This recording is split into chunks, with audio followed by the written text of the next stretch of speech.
আসসালামু আলাইকুম আঙ্কেল। আমাকে রহমত চাচা পাঠিয়েছেন। ওয়ালাইকুম আসসালাম। ও আচ্ছা, ভিতরে আসো। তোমার কথা রহমত আমাকে বলেছে। আসলে এটা ঢাকা শহর। আর এতদিন নিশ্চয়ই বুঝতে পেরেছো, এখানে ব্যাচেলরদের কেউ ভাড়া দিতে চায় না। কিন্তু রহমান আমার বন্ধু, আর তার গ্রামের ছেলে তুমি, তোমাকে আর না করতে পারিনি। তাই তোমাকে আমি একটা রুম দিচ্ছি। তবে আমার এলাকায় অনেকে সম্মান করে। এমন কিছু করো না যে লোকে আমাকে খারাপ কথা বলে। আরে আঙ্কেল, কি যে বলেন না, আমার উপর বিশ্বাস রাখতে পারেন। আমি সেরকম কিছুই করব না। আর আমি সারাদিন থাকি অফিসে, রাতে এসে শোয়ার জায়গা হলে হবে। তা কবে উঠবে এখানে? আঙ্কেল, আপনার যদি সমস্যা না থাকে তাহলে আজকে উঠতে চাই। আরে, আমার সমস্যা নাই। তুমি যেহেতু উঠবে তাই আজকে উঠলেই ভালো হয়। ধন্যবাদ আঙ্কেল। এখন তাহলে আমি যাই, আমার জিনিসপত্রগুলো নিয়ে আসি। আচ্ছা, যাও। তারপর আঙ্কেলকে সালাম দিয়ে আমি রওনা দিলাম জিনিসপত্রগুলো আনতে। আর জিনিসপত্র তেমন কিছুই নেই, মেঝে থাকতাম। এখন বোঝেন না কীরকম জিনিস থাকতে পারে, শুধু কাপড় এই আর কি। ও, সরি সরি সরি, এত ভকভক করলাম। আমার পরিচয়টা তো দিলাম না। আমার নাম সুজন হাসান রাফি। আসলে আমি গ্রামের ছেলে, ঢাকায় এসেছিলাম লেখাপড়া করতে। লেখাপড়া কোনো রকম শেষ করে এখানে একটা চাকরি নিয়েছি। আর এত সময় যার সাথে কথা বললাম সে হচ্ছে আমার বাড়িওয়ালা। আসলে সবাই জানেন, ঢাকা শহরে ব্যাচেলরদেরকেও ভাড়া দিতে চায় না। আমাদের গ্রামের এক ধনী ব্যক্তির নাম রহমত, সম্পর্কে আমার চাচা হয়। তাকে বলেছিলাম তার তো শহরে অনেক আত্মীয় আছে, বলে কয়ে একটা রুম নিয়ে দিতে। তারপর এই রুমটা দিও। আর তার সাথে কথাগুলো আপনারা তো শুনলেনই। যাই হোক, আপনার সাথে কথা বলতে বলতে ব্যাগ ট্যাগ নিয়ে রিক্সা করে বাসায় আসতে লাগলাম। আসলে আমাকে দেখে খুব ভদ্র মনে হচ্ছে, তাই না? আরে, আমি তো ভদ্রই, সেটা আমার পাঠকরা জানে, তাই নতুন করে কিছু বলবো না। একটু পর বাসায় চলে আসলাম। আর আঙ্কেল আমার রুমটা দেখিয়ে দিল। ওয়াও, রুমটা কি সুন্দর! তাই আমার জিনিসপত্রগুলো গোছাতে লাগলাম। গোছগাছ করে একটু বাইরে গেলাম কিছু খাবার খাওয়ার জন্য। খাবার খেয়ে আবার রুমে চলে আসলাম। আপনারা হয়তো ভাবছেন আমি বললাম আমি একটা চাকরি করি, কিন্তু তাহলে বাসায় কি করছি? আসলে 3 দিনের ছুটি নিয়ে আসছি বসের কাছ থেকে। এরকম কাজ শেষ করে গোসল করলাম আর বিকেলে বের হলাম একটু এলাকাটা ঘুরতে। মানে এখানে কোনো কিছুই তো চিনি না, গলি টলি, তাই বের হলাম আর কি। হাঁটতেছি রাস্তা দিয়ে, হঠাৎ একটা ছেলে ডাক দিল। আর দেখলাম পাশে কয়েকটা ছেলে একটা দোকানে বসে সিগারেট খাচ্ছে। এদের মধ্যে একটা ছেলে আমাকে ডাক দিল। তখন আমি তাদের কাছে গেলাম আর বুঝতে পারলাম এরা এলাকার লাফাঙ্কা বড় ভাইটাই হবে। আর দেরি না করে গিয়ে লম্বা করে একটা সালাম দিলাম। সবার মাঝে একটা ছেলে বসে আছে, মুখে একটা সিগারেট, কানে মেয়েদের মতো একটা দোল পরা, হাতে চুরি মনে হচ্ছে এটা মেয়ে। তখন একটা ছেলে বলল, কি, এলাকায় নতুন নাকি? জি ভাইয়া, এলাকায় নতুন আসছি। তাদের মধ্যে থেকে একজন বলল, কোন বাসায় উঠেছস? দেখে তো মনে হয় বিয়ে শাদী করিস নেই। কে বাসা ভাড়া দিল? ওই যে ভাইয়া, ওই বাসায়। ও, ভালোবাসায় তো উঠলি, মালগুলো তো করা। আর ওদের দিকে নজর দিস না। মনে মনে বললাম, বলে কি, এখানে আবার মাল আসলো কোথা থেকে? ওরা কোন মালের কথা বলে? ওই ভাইয়ারে চেনস নাকি? মনে মনে বললাম, হালাই কয় কি, এলাকায় নতুন আসলাম আর এইটারে চিনবো কেমনে? তবে দেখে মনে হচ্ছে হাফ লেডিস। না ভাইয়া, চিনি না। ও, তুই তো নতুন। আচ্ছা, চিনে রাখ, ভাইয়ার নাম কিন্তু সুলতান। ওই যে মুভিটা দেখোস নাই?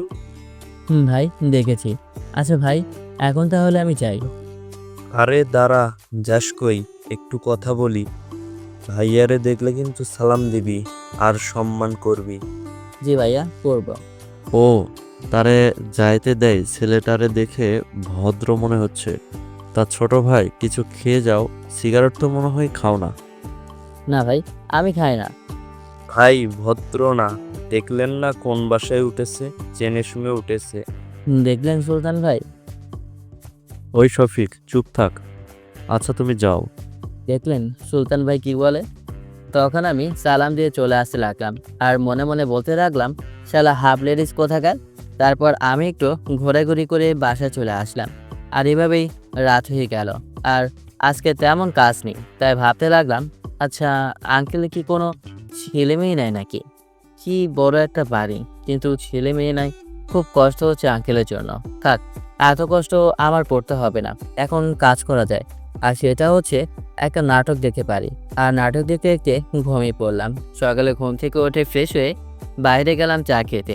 তারপর 1 কাপ চা নিয়ে বাসার গেটের সামনে দাঁড়িয়ে চা খেতে রাখলাম। হঠাৎ 3টা মেয়ে আসলো আর আমার দিকে তাকালো। আমি এদেরকে দেখে কিসের চা খাবো মনে মনে নিজেকেই বলতে লাগলাম। রাফি ভাবে তার 3টা সুন্দরী মেয়ে কড়াভাবে থাকতে হবে, তাই শার্টের কলারটা পছে করে তাদের দিকে তাকালাম। তখন তাদের মধ্যে থাকা একটা মেয়ে বলল, কি সমস্যা কি? আপনি এখানে দাঁড়িয়ে চা খাচ্ছেন কেন? মনে মনে বললাম, রাফি তুই যে এই বাসায় থাকিস সেটা কোনোভাবেই বলা যাবে না, না হলে প্রেম শুরু করার আগেই শেষ। আমার বাসার সামনে চা খাবো, আমার বাসার সামনে আমি চা খাবো, তাতে আপনার সমস্যা কি? আর বাই দ্য ওয়ে, আপনার সমস্যা কি? আপনি এখানে দাঁড়িয়ে আছেন কেন? মেয়েগুলো একটু অবাক হওয়ার ভঙ্গিতে বলল, কি এটা আপনার বাসা? না মানে আমার না, আমার বাবা আর কি, কিন্তু বাবা মারা গেলে তো আমারই, তাই না? আর আমাকে আপনি চিনবেন না, আমি এতদিন বিদেশে লেখাপড়া করেছি। ও আচ্ছা, এটা আপনার বাবার বাসা। তখন একটা মেয়ে বলল, সানজিদা, আমার মনে হয় ভুল করে অন্য বাসায় আসছি রে। আরেকটা মেয়ে, কিন্তু এখানে তো বড় করে লেখা আছে মুক্তিযোদ্ধা লিয়াকত আলী, আর এই নামটা তো আমার বাবার নামই। আল্লাহ, আপু কি আমাদের না জানিয়ে বিয়ে করেছিল নাকি? এখন আমাদের কি হবে? আরেকটা মেয়ে বলল। এদের কান্না দেখে আমি কিছুই বুঝতে পারলাম না, এরা কান্না কেন করছে। তখন একটা মেয়ে আমাকে জিজ্ঞেস করলো, আচ্ছা, আপনার বাবার নামটা কি? জি সৌরভ চৌধুরী, আর আমার নাম রাফি চৌধুরী। কিন্তু এখানে তো লেখা আছে বাসার মালিকের নাম মুক্তিযোদ্ধা লিয়াকত আলী। রাফি রে, তুই মনে হয় ধরা খেয়ে গেলি। আসলে বিদেশে ছিলাম তো, তাই বাপের নামটা মনে হয় ভুলে গেছি। কিন্তু আপনারা কারা, আর আমাকে বা কেন এসব জিজ্ঞেস করছেন? আমরাই লিয়াকত আলীর মেয়ে। এই বাসাটা আমাদের বাবার। কি এটা আপনাদের মানে আপনার বাবার বাসা? হুম।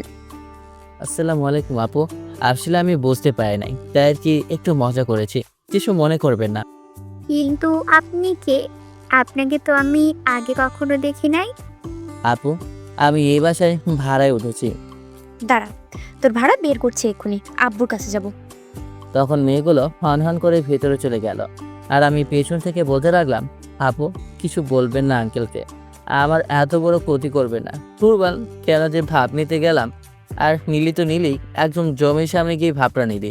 তারপর শার্টের গলাটা ঠিক করে দৌড়ে রুমে আসলাম আর ভাবতে লাগলাম, আর মনে হয় এই বাসায় থাকা হলো না। গোছিয়ে নে রাফি, কত কষ্ট করে একটা রুম ভাড়া নিলাম, আর নিজের দোষেই আজ।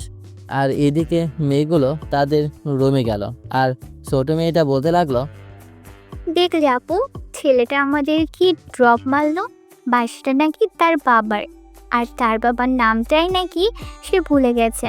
বিদেশ গিয়ে এরকম ছেলে আমি আগে কখনো দেখি নাই। হয়েছে হয়েছে, এই ছেলেটাকে তো আমাদের শিক্ষা দিতেই হবে। এক্ষুনি আব্বুর কাছে যাব। কি বলো আপু?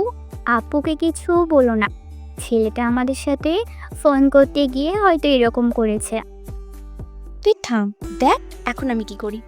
তখন মেয়েটা তার বাবার রুমে গেল, আর তার বাবা বলতে লাগলো, বাবা, তোমার যে একটা ছেলে আছে সেটা তো আমাদের আগে বলো নাই। কি আমার ছেলে আছে? বাহ, খুব ভালো হলো রে। অনেক শখ বুঝলি একটা ছেলের, কিন্তু হলো কোথায়? ছেলে ছেলে করতে করতে তোরা 3 বোন জন্ম নিলি। আব্বু, তুমি বলবে বাইরের ছেলেটা কে? কার কথা বলছিস? বাইরের ছেলে আমি আনবো কোথা থেকে? যাকে তুমি রুম ভাড়া দিয়েছো সেই ছেলেটা। ও, তুই নিশ্চয়ই রাফির কথা বলছিস। বদমাসটার নাম তো রাফি বলেছিল। আরে তাকে বদমাশ বলছিস কেন? খুব ভালো একটা ছেলে। জানো তোমার ভালো ছেলেটা কি করেছে? কি করছে? আচ্ছা, তুমি ছেলেটাকে আগে ডাকো, পরে বলছি। তখন মেয়েটা তার বাবার রুমে গেল, তার বাবাকে বলতে লাগলো। তখন আঙ্কেল আমাকে ডাক দিল, আর আঙ্কেলের ডাক শুনে আমি তো শেষ। এই মনে হয় বলবে, এই ছেলে যাও আমার বাসা থেকে, আমার মেয়েদের সাথে বেয়াদবি, তোর মনে হয় এই বাসায় আর থাকা হলো না। তখন আঙ্কেলের রুমে গেলাম, আমার পিছু পিছু অন্য দুটাও আসলো। তখন আঙ্কেল বলল, আসো রাফি, ওদের সাথে পরিচয় করে দিই।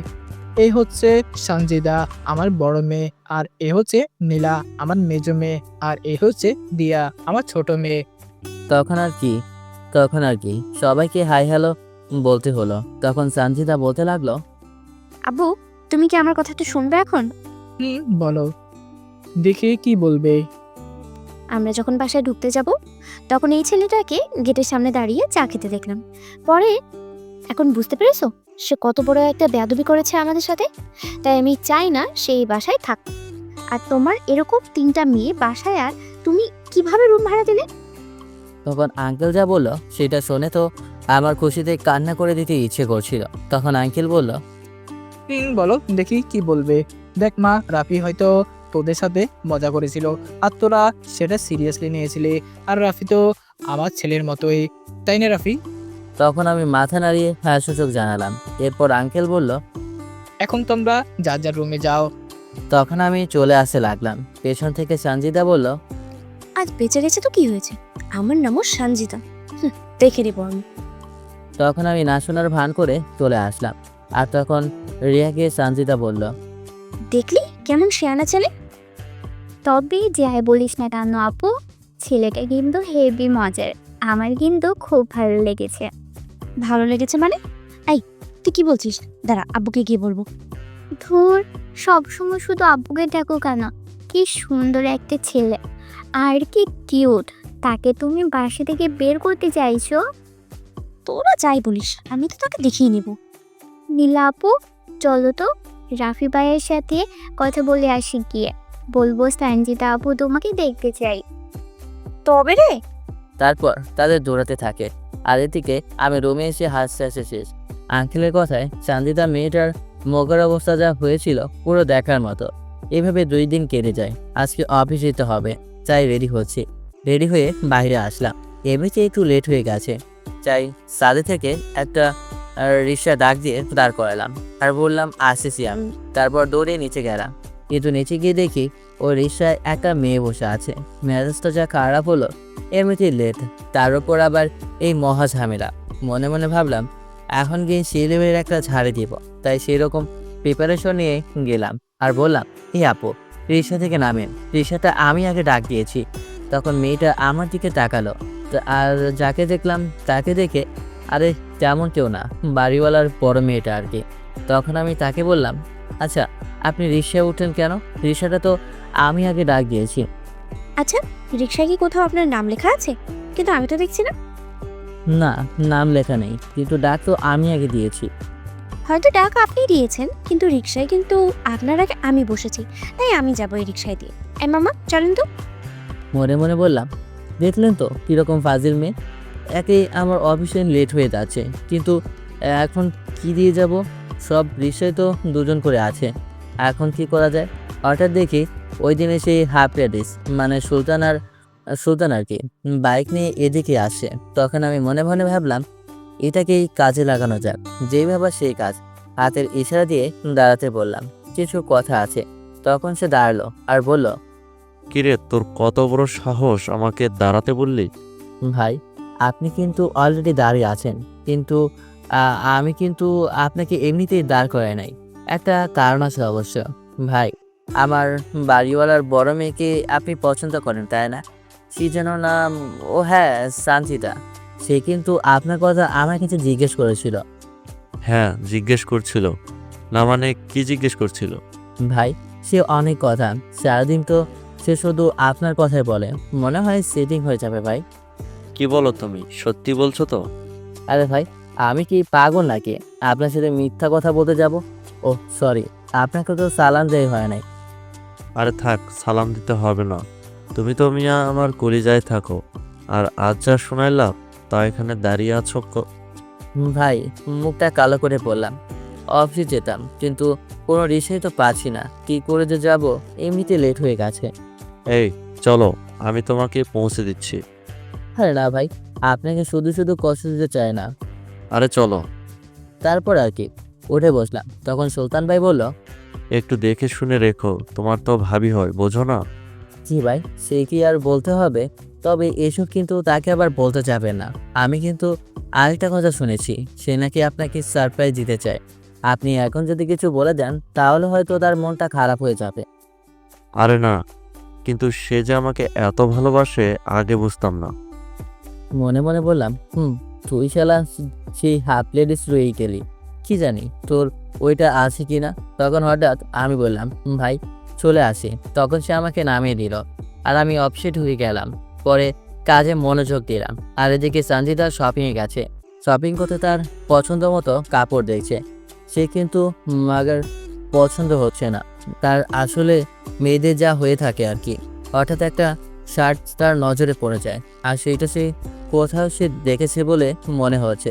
হঠাৎ মনে পড়লো তাদের বাসার ভাড়াটিয়া এমন একটা শার্ট পরতে দেখেছে।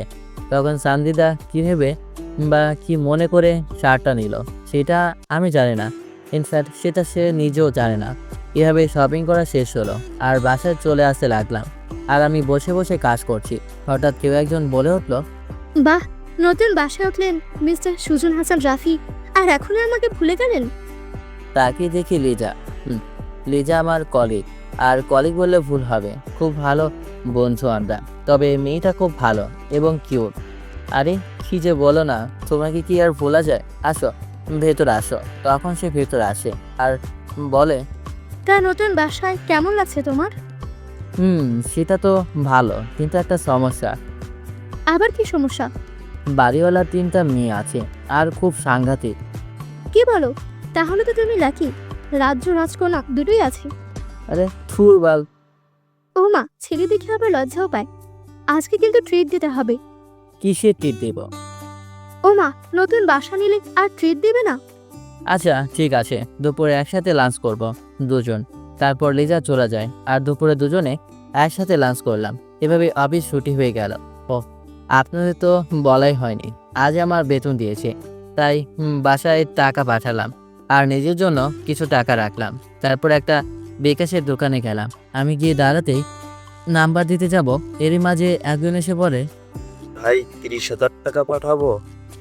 তখন আমাকে আগে না দিয়ে সেই লোকটাকে আগে দিলাম। আরেকজন এসে বলল, 50,000 টাকা পাঠাবো। আবার আমার আগে তাকে দিল, কারণ আমার তো মাত্র 10,000 টাকা। তাদের কাছে হয়তো এই টাকাটা খুব অল্প, কিন্তু আমাদের মতো মধ্যবিত্তরা জানে এই 10,000 টাকা তাদের কাছে কত টাকা। 10 লাখ টাকার সমান। আসলে আমাদের মতো মধ্যবিত্তরা লেখাপড়া করে একটা ভালো চাকরি বা ভালো মানুষ হিসেবে গড়ে ওঠার জন্য, কিন্তু সেই স্বপ্নটা কি আদৌ আমাদের মতো মধ্যবিত্তদের দেখা উচিত? আমাদের মা বাবা হাজারো স্বপ্ন নিয়ে তার ছেলে মেয়েকে বড় করে লেখাপড়া করে একটা ভালো চাকরি করবে তা ছেড়ে, তখন তারা সুখে শান্তিতে দিনগুলো কাটাবে। কিন্তু সেই বাবা মার স্বপ্নগুলো হয়তো স্বপ্নই থেকে যায়। একটা ব্রিলিয়ান্ট ছাত্র হয়েও লেখাপড়া শেষ করে বেকার বসে তার বাবা মার টাকায় খেতে হয়। কারণ তাদের তো আর মামা কাকা কেউ বড় পদের চাকরি করে না যে সে চাকরি পাবে। আজ আমাদের সোনার বাংলা কোথায়? এটা কি সেই সোনার বাংলাদেশ? থাক, অনেক কথা বলে ফেলেছি, এখন গল্পে আসা যাক। তারপর টাকাগুলো পাঠিয়ে আম্মুকে কল দিলাম, সালাম দিয়ে তাকে জিজ্ঞেস করলাম ভালো আছে কিনা। এরকম আরও অনেক প্রশ্ন করলাম আর কি। বললাম কিছু টাকা পাঠিয়েছি। এভাবে কথা বলতে বলতে একটা রিক্সা করে বাসায় চলে আসতে লাগলাম। হঠাৎ একটা রাস্তার পাশে একটা জিনিস লক্ষ্য করলাম, কয়েকটা ছেলে মিলে একটা মেয়েকে বিরক্ত করছে, মানে ইফটিজিং আর কি। তখন আমি সেখানে রিক্সাটা থামাতে বললাম। রিক্সা থামিয়ে সেখানে গেলাম আর বললাম, কি হয়েছে ভাই এখানে? কি হয়েছে সেটা তোকে বলতে হবে নাকি? আপনি মেয়েটাকে এভাবে বিরক্ত করছেন কেন? সেটা কি তোকে বলতে হবে নাকি? যা তোর কাজে যা, আমার কাজে বাধা দিবি না। ভাইয়া, এরা প্রতিদিন আমাকে বিরক্ত করে। বিরক্ত করি তাই না? আজকে তোকে বুঝাবো বিরক্ত কাকে বলে। আর তোর এই হিরো আমাদের কি করবে? হ্যাঁ, কি করব তাই না? দাঁড়া। তখন আমি, আপনারা কি ভেবেছেন আমি তাদের মারতে গেলাম? আরে না, আমি কি পাগল নাকি বা বাংলা সিনেমার হিরো নাকি? এদের গ্যাং অনেক বড় থাকে, আজ কিছু বললে অন্যদিন ঠিক আমাকে ধরে দিবে, ভরে দিবে। তাই ফোনটা হাতে নিলাম আর সুলতান ভাইকে কল দিলাম আর এখানে কয়েকটা ছেলে নিয়ে আসতে বললাম। তখন আমি আবার সেখানে গেলাম আর বললাম, একটু দাঁড়া ভাই, একটু পরই বুঝতে পারবি আমি কে। আচ্ছা দেখি তুই কাকে নিয়ে আসিস। একটু পর সুলতান ভাইয়ের সাথে আরও কিছু ছেলে নিয়ে আসলো আর আমাকে বলল, কি হয়েছে ছোট ভাই? ভাই এই দেখেন, এই ছেলেগুলো এই মেয়েকে প্রতিদিনই বিরক্ত করে। এই, তুই আবার কে? আমাকে চিনিস নাকি? রাফি, তুমি মেয়েটাকে নিয়ে চলে যাও, আর আমি এদের বোঝাচ্ছি আমি কে। তখন আমি আর কি ভদ্র ছেলের মতো সেখান থেকে চলে আসলাম, সাথে মেয়েটাকেও নিয়ে আসলাম। আর মেয়েটাও আমাকে ধন্যবাদ দিল। তারপর মেয়ের বাসায় চলে গেল আর আমি আমার বাসায়। তারপর নিজের রুমে গেলাম আর ফ্রেশ হলাম। তারপর ভাবলাম এখন একটু ছাদে যাওয়া যাক। যেই ভাবা সেই কাজ। মোবাইলটা হাতে নিয়ে একটা গান ছেড়ে ছাদে উঠতে লাগলাম। গানটা আমার খুব প্রিয় একটা গান। ইনফ্যাক্ট এই গানটা অনেকেরই পছন্দ করে। শ্রাবণের মেঘগুলো জড়ো হলো আকাশে, অজরে নামবে বুঝি শ্রাবণের ঝড়াই আজ কোনো এক উদাসী হয়ে দূর অজানায় যায় হারাতে।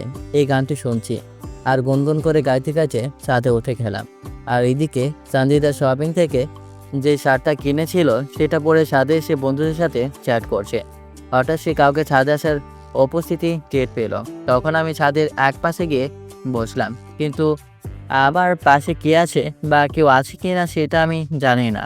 আমি সেখানে বসে বসে বসে গান গাইতে লাগলাম। আর সঞ্জিতা মেয়েটা আমাকে দেখে তাকিয়ে আছে আর মনে মনে ভাবছে। ছেলেটা তো সাহস কম না, আমার পাশে এসে বসেছে। তখন সঞ্জিতা বলল, এই হ্যালো, এরকম ছাগলের মতো ব্যয় ব্যয় করা বন্ধ করে দেন। আর আপনি ছাদে এসেছেন কেন? বাবা আপনাকে রুম ভাড়া দিয়েছে, কিন্তু ছাদ ভাড়া দেয়নি। মানে বাড়িওয়ালাদের কমন ডায়লগ আর কি।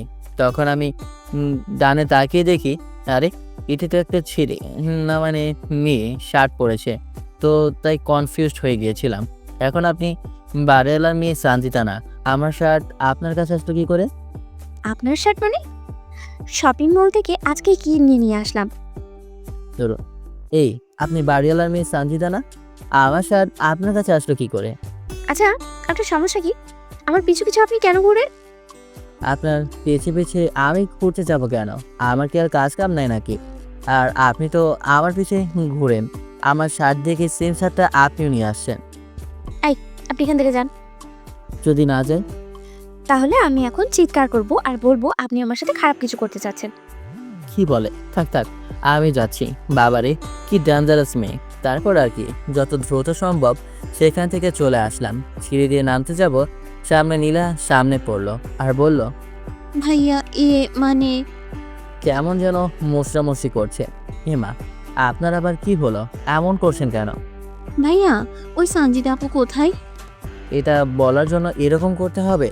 আপনার ডেঞ্জারাস বোন ওপরে আছে। তখন আমি চলে আসলাম আর সামনে আরেকটা পড়লো, মানে ছোটটা আর কি। ভাইয়া, আগামীকাল কি আপনি অফিসে যাবেন না? কিন্তু কেন? না, কিছু না, সেটা কালকে বলবো। আমি মনে মনে ভাবতে লাগলাম, এদের তিন বোন যেন কীরকম, আমার মাথা খারাপ করে দেবে এরা। তারপর নিজের রুমে চলে আসলাম আর রান্না করতে লাগলাম, কারণ আমি তো এখানে একা, তাই নিজেকেই রান্না করে খেতে হবে। তাই রান্না করতে লাগলাম, গান শুনছি আর রান্না করলাম। এভাবে রান্না শেষ হলো। এখন কেমন যেন লাগছে, মানে গরম লাগতেছে।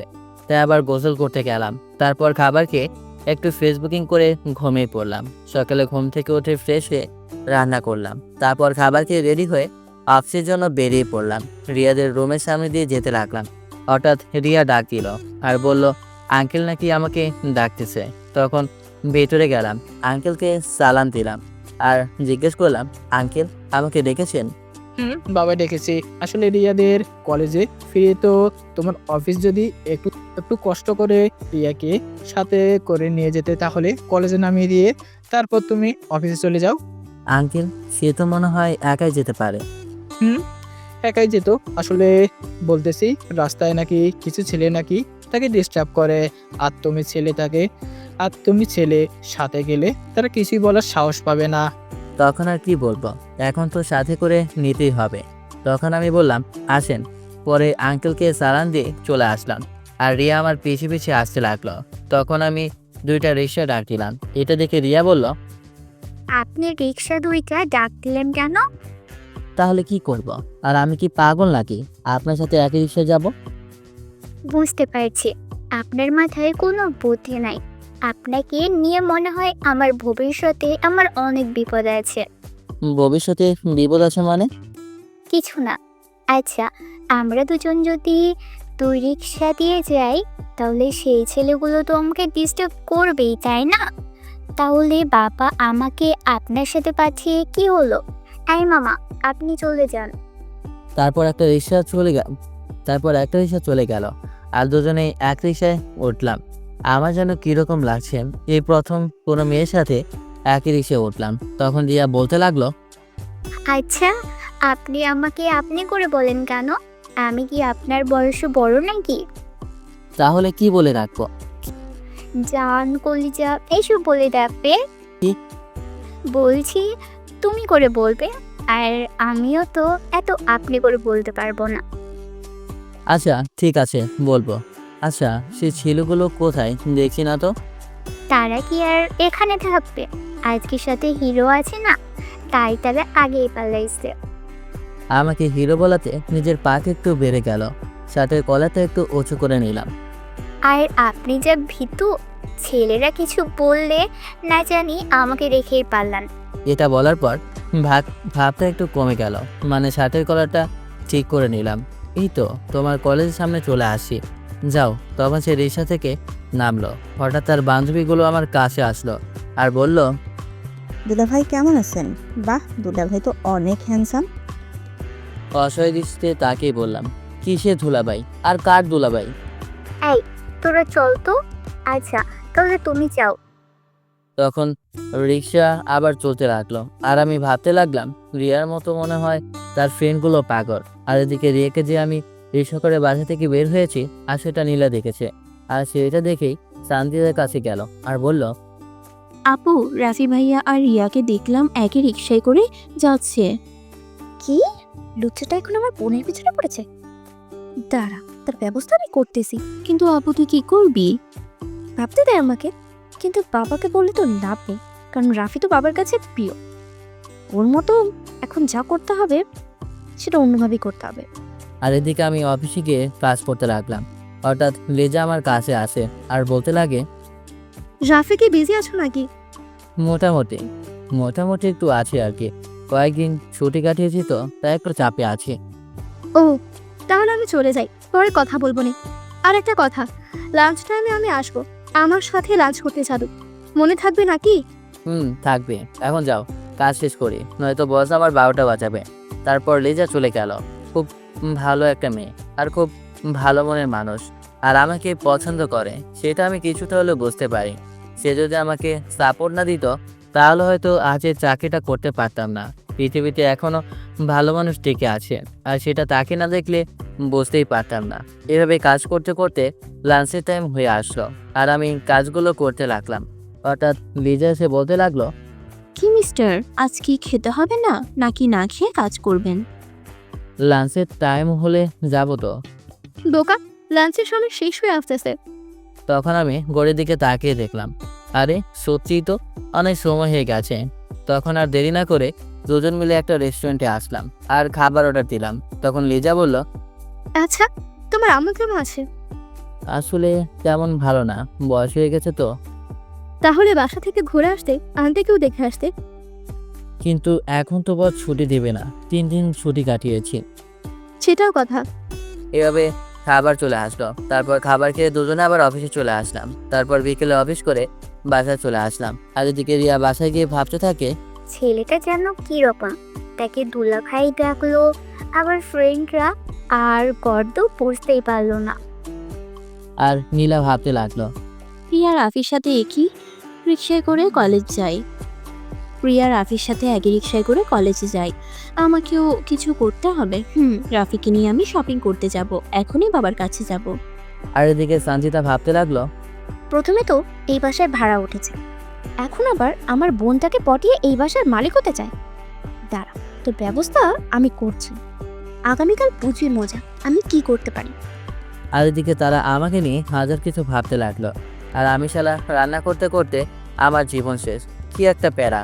পরের দিন অফিসে গেলাম। অফিস শেষ করে একটা রিক্সা করে বাসে আসতে লাগলাম। হঠাৎ সামনে কয়েকজন মিলে রিক্সাটা থামালো আর তাদের হাতে হকি স্টিক। কিন্তু অবাক করা বিষয় হলো, তারা সবাই লেডিস, মানে মেয়ে।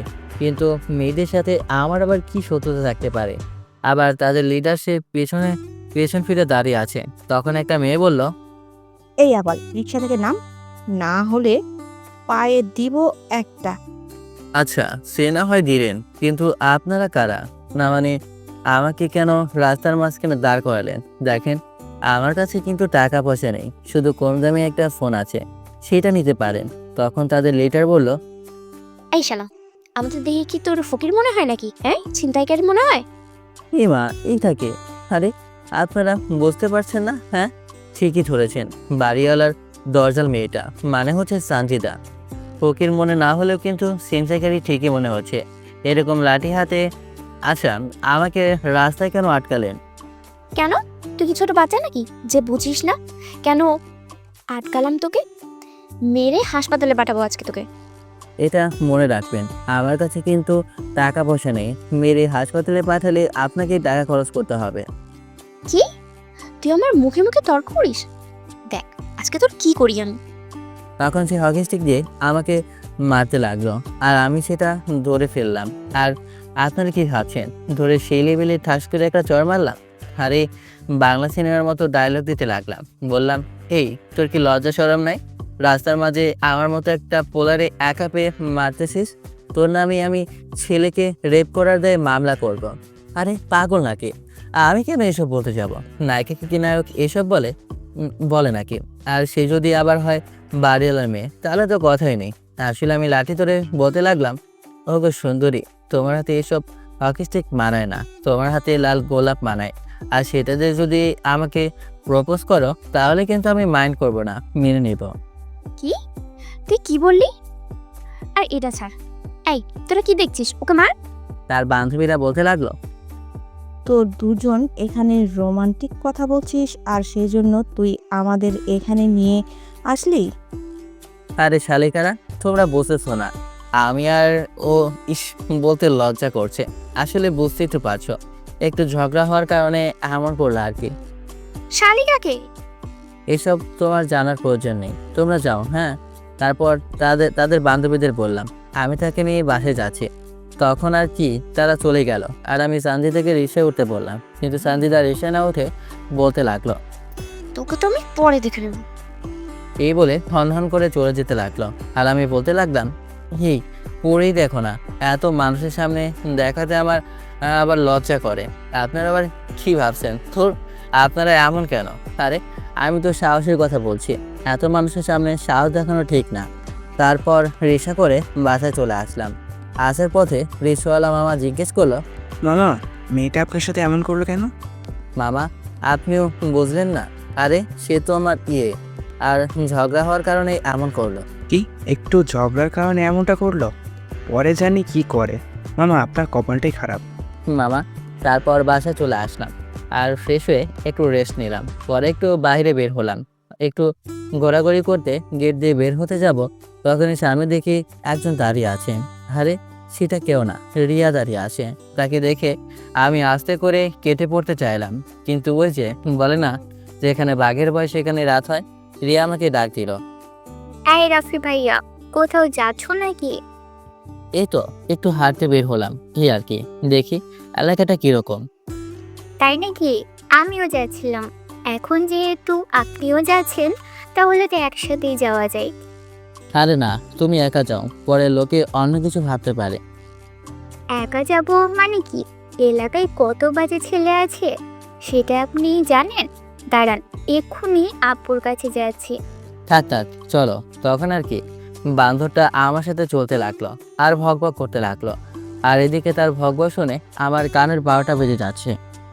আচ্ছা, আপনি কোথায় যাচ্ছেন? আসেন আমার সাথে। তখন তার সাথে যেতে লাগলাম, আর সে আমাকে একটা পার্কের দিকে নিয়ে যেতে লাগলো। হঠাৎ দেখি পেছন থেকে কেউ আমাকে ডাকছেন। এই ছেলে, এইদিকে আয়। কথা কানে যায় না নাকি কানের নিচে বসাতে হবে? তাকে দেখে সুলতান ভাই সেখানে বসে আছে, আর তার চেলা আমাকে ডাকতেছে। এদের দেখে রিয়া বলতে লাগলো, ভাইয়া, আপনি চলুন, এরা বাজে ছেলে, এদের সাথে ঝামেলা করে লাভ নেই। একটু পাট নিয়ে, হেই আমাকে চেনে না, দেখো আমি ওদের কি করি। তখন আমি ওদের দিকে এগোতে লাগলাম, আর ওখানে গিয়ে ঠাস করে সেই ছেলেটাকে মারলাম যে আমাকে ডেকেছিল। আর তাকে চড় মারাতে সেখানে সবাই অবাক হয়ে আমার দিকে তাকিয়ে আছে। তখন নিজেকে কেমন যেন হিরো হিরো লাগতেছে। তখন ছেলেটা বলে উঠল, সুলতান ভাই, আপনার সামনে আমাকে এভাবে চর মারলো আর আপনি কিছু বললেন না যে? হয় বেটা রাম ছাগল, ভাই কি বলবে রে? সুলতান ভাই এসব কাদের সাথে রাখে, একটু কমন সেন্স নাই? এখন কি বলছিলি? আমি তোর কি হই?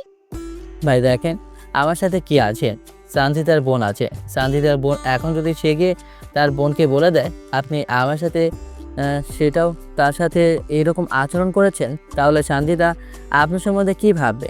ধীরে ধীরে আপনার প্রতি তার যে ভালোবাসা সৃষ্টি হয়েছে সেটা কিন্তু এক নিমেষে শেষ হয়ে যাবে। পরে আপনি কি করবেন? সত্যি তো সেরকম কিছু তো আমি ভেবে দেখি নাই। ওই হারামজাদা, তুই ওর সাথে খারাপ ব্যবহার করলি কেন? দেখোস না সামনে আমার শালি দাঁড়িয়ে আছে। ভাই ভুল হয়ে গেছে। এখন থেকে তাকে দেখলে সালাম দিবি আর সম্মান দিবি। আচ্ছা রাফি, তাহলে তুমি যাও। কি ভাই, এতক্ষণ আস্তে কথা বলছি যাতে আমার কথাগুলো রিয়া শুনতে না পায়, কিন্তু এখন জোরে জোরে বলতে লাগলাম। এই শোন, এখন থেকে রাস্তা দিয়ে যেই যাক তাকে সম্মান দিবি, নয়তো তোর খবর আছে। আর তখন সুলতান ভাইকে একটা চোখ টিপ মারলাম আর সুলতান ভাই বলল, এখন যাও। তখন আমি শার্টের কলারটা উঁচু করে ভাব নিয়ে রিয়ার কাছে আসলাম। তখন রিয়া বলতে লাগলো, এই, তুমি তাকে চর মারলে কিন্তু তোমাকে তারা কিছু বললো না কেন? আবার শাসিও আসলে। আরে ধুর, ওরা আমার কি করবে? আমার পরিচয় শুনে তো তার প্যান্ট ভিজিয়ে ফেলেছে। ও মা, তাই নাকি? কিন্তু তোমার পরিচয়টা কি? এই শহরের সবচেয়ে বড় গ্যাংস্টার রিফাত ভাইয়ের নাম শুনেছ? গতকাল তার 1000 মৃত্যু পূরণ হয়েছে। না, এরকম নামে তো কাউকে চিনি না। চিনবে কেমন করে? থাকলে তো চিনবে, আমি তার অনেক ক্লোজ ছোট ভাই। ও আচ্ছা, তাহলে চলো। তারপর আমরা বাসায় চলে আসলাম আর নিজের রুমে গিয়ে রান্না করতে লাগলাম। ইস, আর যদি একটা বউ থাকতো তাহলে আর কষ্ট করে রান্না করতে হতো না। বউ রান্না করতো আর আমি পেছন থেকে জড়িয়ে ধরে দাঁড়িয়ে থাকতাম। কিন্তু এখন আমি কি করব? দৌড়বা। কিন্তু এখন আমি বিয়ে করব না। যাই হোক, একটু পর দরজায় কারো নখের শব্দ শুনলাম। তারপর দরজা খুললাম আর দরজা খুলে পড়লাম মহা বিপদে। সামনে দাঁড়িয়ে আছে আমার জন। আমাকে মারতে পারলে মনে হয় সে বাঁচে। তখন সে আমাকে কিছু না বলে ঠাস করে আমার শার্টের কলারটা ধরে ফেললো আর বলতে লাগলো, এখন কি বলছিলি? আমি তোর কি হই? কোথায় কখন কি বললাম? আর আপনি তো আমার বাড়িওয়ালার মেয়ে, আর বাড়িওয়ালাকে যখন আঙ্কেল বলি আর সেহেতু আপনি আমার বোনের মতো। আচ্ছা, আমি তোর বোনের মতো? তাহলে আমার বান্ধবীদের শাড়ি ডাকলি কেন? আরে ভবিষ্যতের কথা চিন্তা করে বললাম, বলা তো যায় না। তাদের কোনো ফ্রেন্ডকে যদি আমি বিয়ে করি সেই হিসেবে তো তারা আমার শালি। আমার কথাগুলো শুনে সানজিদার আগে আমাকে ঠাস করে চড় মারতে গিয়ে ধবাস করে মানে হচ্ছে যে লজ্জা করছে, তবুও বলি ধবাস করে আমার উপরে স্লিপ খেয়ে পড়ে যায়।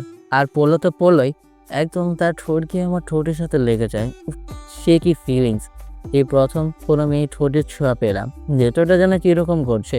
আর বুকে যে সেই লেভেলের ডিজে গান বাজতেছে সেটার বুঝতে বাকি রইল না। আর এদিকে সানজিদা তো রাগে আর লজ্জায় কেমন করতেছে সেটা আপনারা না দেখলে বুঝতেই পারবেন না। তখন সানজিদা আমাকে ধাক্কা মেরে উঠে পড়লো আর বলতে লাগলো, তোকে আমি দেখে নেব। পরে কেন, এখনই আসেন না। তখন সানজিদা চলে গেল আর আমি হাসতে হাসতে শেষ। আমাকে সাহায্য করতে এসে নিজেই আর অন্যদিকে শান্তিদা তার রুমে গিয়ে ভাবতে থাকে, ছি, আমি এটা কি করলাম? এরকম একটা ছেলের উপরে বাবা, ইস, আমার ভাবতে ঘৃণা হচ্ছে। তাকে তো আমি উচিত শিক্ষা দিয়েই ছাড়বো। তখনই রিয়া সেই রুমে আসে আর বলতে লাগলো, আপু, তুই রাফি ভাইয়ের সাথে লাগতে যাস না, তার হাত অনেক লম্বা। কেন লাগতে যাব না? তার হাত তো আমি লম্বা দেখলাম না, সবই তো ঠিক আছে।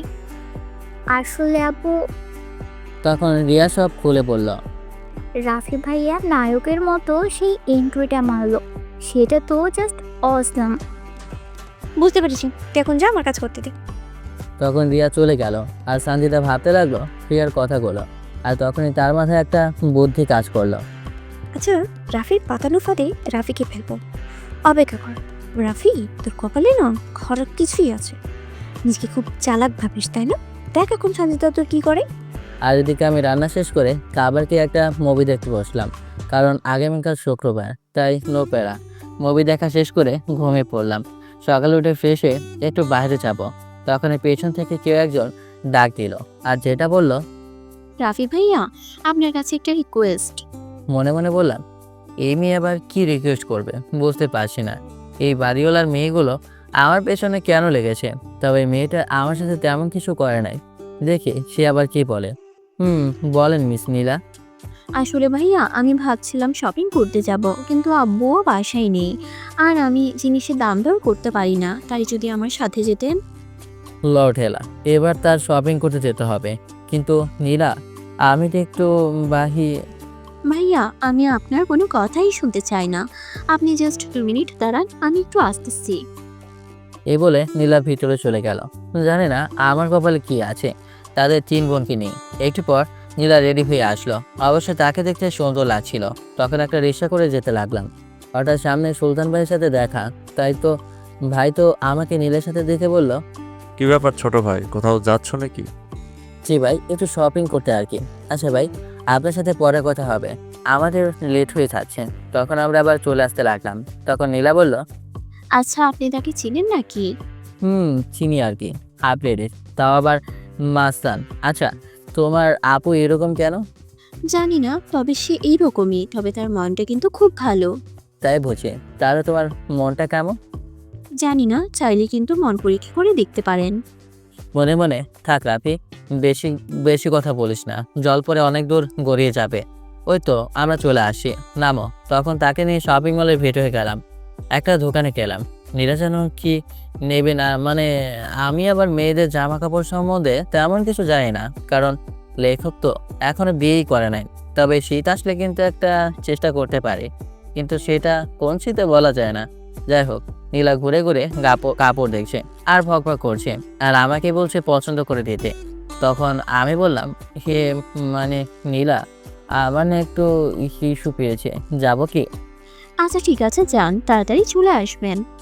ওকে। আসলে আমার তেমন কিছু পায় নাই, এমনিতেই চলে আসে। বকবক শুনতে শুনতে আর ভালো লাগছে না, তাই আমি হাঁটছি আর ভাবছি নিজের জন্য একটা শার্ট নেওয়া দরকার। তাই একটা শার্ট নিলাম। সেটা পরে এসে দোকানদারকে জিজ্ঞেস করলাম, মামা, শার্টটাতে আমাকে কেমন লাগতেছে? মামা, আপনাকে এই শার্টটাতে খুব মানিয়েছে, পুরো হিরোদের মতো লাগছে। এটা কিন্তু নিতে পারেন। আচ্ছা, ধন্যবাদ। ওই শার্টটা দেন তো দেখি। মামা, ঠিক কাপড় চিনলেন, একের মান। তখন আমি সেটা পরে এসে জিজ্ঞেস করলাম কেমন লাগছে, আর তার সেই একই কথা। মামা, শাকিব খান ফেল করবে। তখন নিজেকে সাকিব সাকিব মনে হচ্ছিল, কিন্তু পরে আবার সামনে থাকা আরেকটা শার্ট চোখে পড়লো, তাই সেটা পরে আসলাম আর জিজ্ঞেস করলাম আমাকে কেমন লাগছে, আর মামা একই কথা। ভাই দারুণ, এটা নিতে পারেন, আপনাকে মানাবে। তখন আমি গিয়ে একটু আয়নার সামনে দাঁড়ালাম। মা কি বিসি দেখাচ্ছে। থোর সালা দোকানদারকে গিয়ে জিজ্ঞেস করলাম একটা কথা, যারা কাপড় কিনতে শপিং মলে যান, কখনো কাপড় পরে দোকানদার মামাকে জিজ্ঞেস করবেন না কেমন লাগছে। কারণ আপনি যেই কাপড়ই পরবেন না কেন, যদি আপনাকে দেখতে পাগলের মতো লাগে, তবুও তার চোখে হিরোর মতো লাগবে, কারণ কাপড়টা যে তার দোকানে। তখন আমি একটু রাগ দেখে বেরিয়ে আসলাম। শালা সিঙ্গেল বলে আজ সবাই মজা করে। আর এদিকে নীলা হঠাৎ আমাকে দেখতে না পেয়ে খুঁজতে লাগলো। তার কাছে তো আমার নাম্বারও নেই যে খোঁজ নেবে। আর এদিকে আমি নীলাকে খুঁজতে খুঁজতে একদম তার সামনে এসে পড়লাম। নীলা আমাকে দেখে বলল, রাফি ভাইয়া, আপনি হঠাৎ কোথায় হারিয়ে গিয়েছিলেন? আমি কি কচি খোকা যে হারিয়ে যাব? একটু ঘুরে দেখছিলাম আর কি। যদি আমি হারিয়ে যেতাম? কেন, আপনি কি কচি খোকি নাকি যে হারিয়ে যাবেন? কাপড় কেনা হয়েছে? না, এখনো হয় নাই। আচ্ছা ভাইয়া, ভাবতেছি একটা শাড়ি কিনবো, কিন্তু কখনো তো শাড়ি কেনা হয় নাই, তাই বুঝতে পারছি না কি রং বা কেমন কিনবো। যদি আপনি আসতেন। মনে হয় আমি অনেক কিনেছি। আচ্ছা চলো, তখন তাকে নিয়ে শাড়ির দোকানে গেলাম। আর বরাবরের মতো নীল রঙটা আমার পছন্দ, আর সেটা আমার সব পাঠকরাই জানে। তখন কেনাকাটা শেষ করে রিক্সা দিয়ে আসতেছি, হঠাৎ নীলা প্রশ্ন করলো, আচ্ছা, আপনার কি নীল রং পছন্দ? জি, আর আপনার নামটাও নীলা, তাই নীল রঙে আপনাকে মানাবেও ভালো। হঠাৎ নীলা বলল, ভাইয়া চলেন ফুচকা খাই। না, আমি সব বাজে জিনিস খাই না, তুমি গিয়ে খেতে পারো। আপনারা ছেলেরা এই ফুচকার মজাটাই বুঝলেন না। কেন, ফুচকা কি বাম হাত দিয়ে বানায় নাকি? দূর চলেন, আপনি না খেলে আমি খাবো, আর আপনি বসে বসে দেখবেন। তখন আর কি যেতে হলো। মেয়েটার সাথে সে পোস্তা খাবে আর আমাকে দেখতে হবে কি এক ঝামেলায় আটকে পড়লাম। দুজনে হাঁটতে হাঁটতে ফুসকলার দোকানের সামনে আসলাম। আর আমি মনে মনে যেটা ভাবলাম সেটাই হলো, মানে এখানে অনেক মেয়ে বসে আছে আর তাদের মধ্যে একজনকে দেখে আমি সেখানেই দাঁড়িয়ে পড়লাম, মানে সানজিদা আর তার বান্ধবীরা সেখানে আছে। তখন আমি নীলার হাতটা ধরে টান দিলাম আর বললাম, আরে সামনে যেও না, তোমার রাক্ষসী বোনটা সেখানে বসে আছে, আমাকে তোমার সাথে দেখলে চিবিয়ে খাবে। আর এদিকে আমি যে নীলার হাত ধরলাম আর সেটা সানজিদা দেখে ফেলেছে। তখন সানজিদা ভাবতে লাগলো, শালা এত বড় সাহস আমাদের বাসায় ভাড়া থেকে এখন আমার বোনের সাথে টাঙ্কি পাচ্ছে, তোর তো একটা ব্যবস্থা করতেই হবে। আর এদিকে আমি নীলাকে কোনো রকমে বাসায় নিয়ে আসলাম আর ফ্রেশ হয়ে নামাজ পড়তে গেলাম। নামাজ পড়ে বাইরে থেকে খাবার খেয়ে রুমে এসে শুয়ে রইলাম। আর এদিকে সানজিদা শুধু সময়ের অপেক্ষা করছে আর ভাবছে, চান্দু আমার সাথে লাগতে এসেছিস, দেখ তোর আমি এবার কি অবস্থা করি। এভাবে বিকাল হয়ে গেল আর সানজিদাও বাসা থেকে বেরিয়ে পড়লো। আপনারা ভাবছেন সানজিদা আবার কোথায় গেল? তাহলে শুনুন, সানজিদা ওই গলিতে গেল যেখানে সুলতান ভাই বসে আড্ডা দেয়। আর সে কেন গেল বুঝতে পারছেন না? তাহলে শুনুন, সানজিদা হাঁটতে হাঁটতে সেই গলিতে গেল আর দেখলো সুলতান ভাই সেখানে বসে আছে। সে তার কাছে গেল, সুলতান ভাইয়ের হাতে ছিল সিগারেট। সানজিদাকে দেখে তাড়াতাড়ি ফিরে দিল আর সানজিদার দিকে তাকিয়ে আছে। আর সানজিদা তার চেলাদেরকে যেতে বলল আর সবাই চলে গেল। সেখানে আছে শুধু সানজিদা আর সুলতান ভাই। তখন সুলতান ভাই বলল, আরে তুমি কষ্ট করে হেঁটে আসতে গেলে কেন? আমাকে বলতা, রিক্সা তোমার বাসার সামনে চলে যেত। রিক্সা আমার বাসার সামনেই পাওয়া যায়, আর আপনি এসব কি শুরু করেছেন? আমি আবার কি শুরু করলাম? আপনি আর কি পুরো এলাকাবাসীকে বলেছেন আমি আপনার জিএফ? বলছি তো কি হয়েছে। আর তুমি যেহেতু রাজি, তাহলে আর সমস্যা কোথায়? আমি রাজি মানে? আপনাকে আমি বলেছি? না, তুমি বলো নাই কি তোমার বাসায় যে ভাড়া থাকে রাফি নামের একটা ছেলে আছে না, সে বলেছে। ও তাহলে এই কথা। আচ্ছা, আপনাকে যে এইসব কথা বলেছে, আই মিন রাফি, সে যে একটা চিটার সেটা আপনি জানেন? কিন্তু ছেলেটাকে দেখে তো ভদ্র মনে হয়। ইস, ভদ্র? জানেন সে কি করেছে আপনার সানজিদাকে? রাফি আমাকে প্রপোজ করেছে। এখন যদি আপনি তাকে কিছু না বলেন বা আমার বাসা থেকে বের না করেন, তাহলে কিন্তু আমি তার প্রস্তাবে রাজি হয়ে যাব। কি?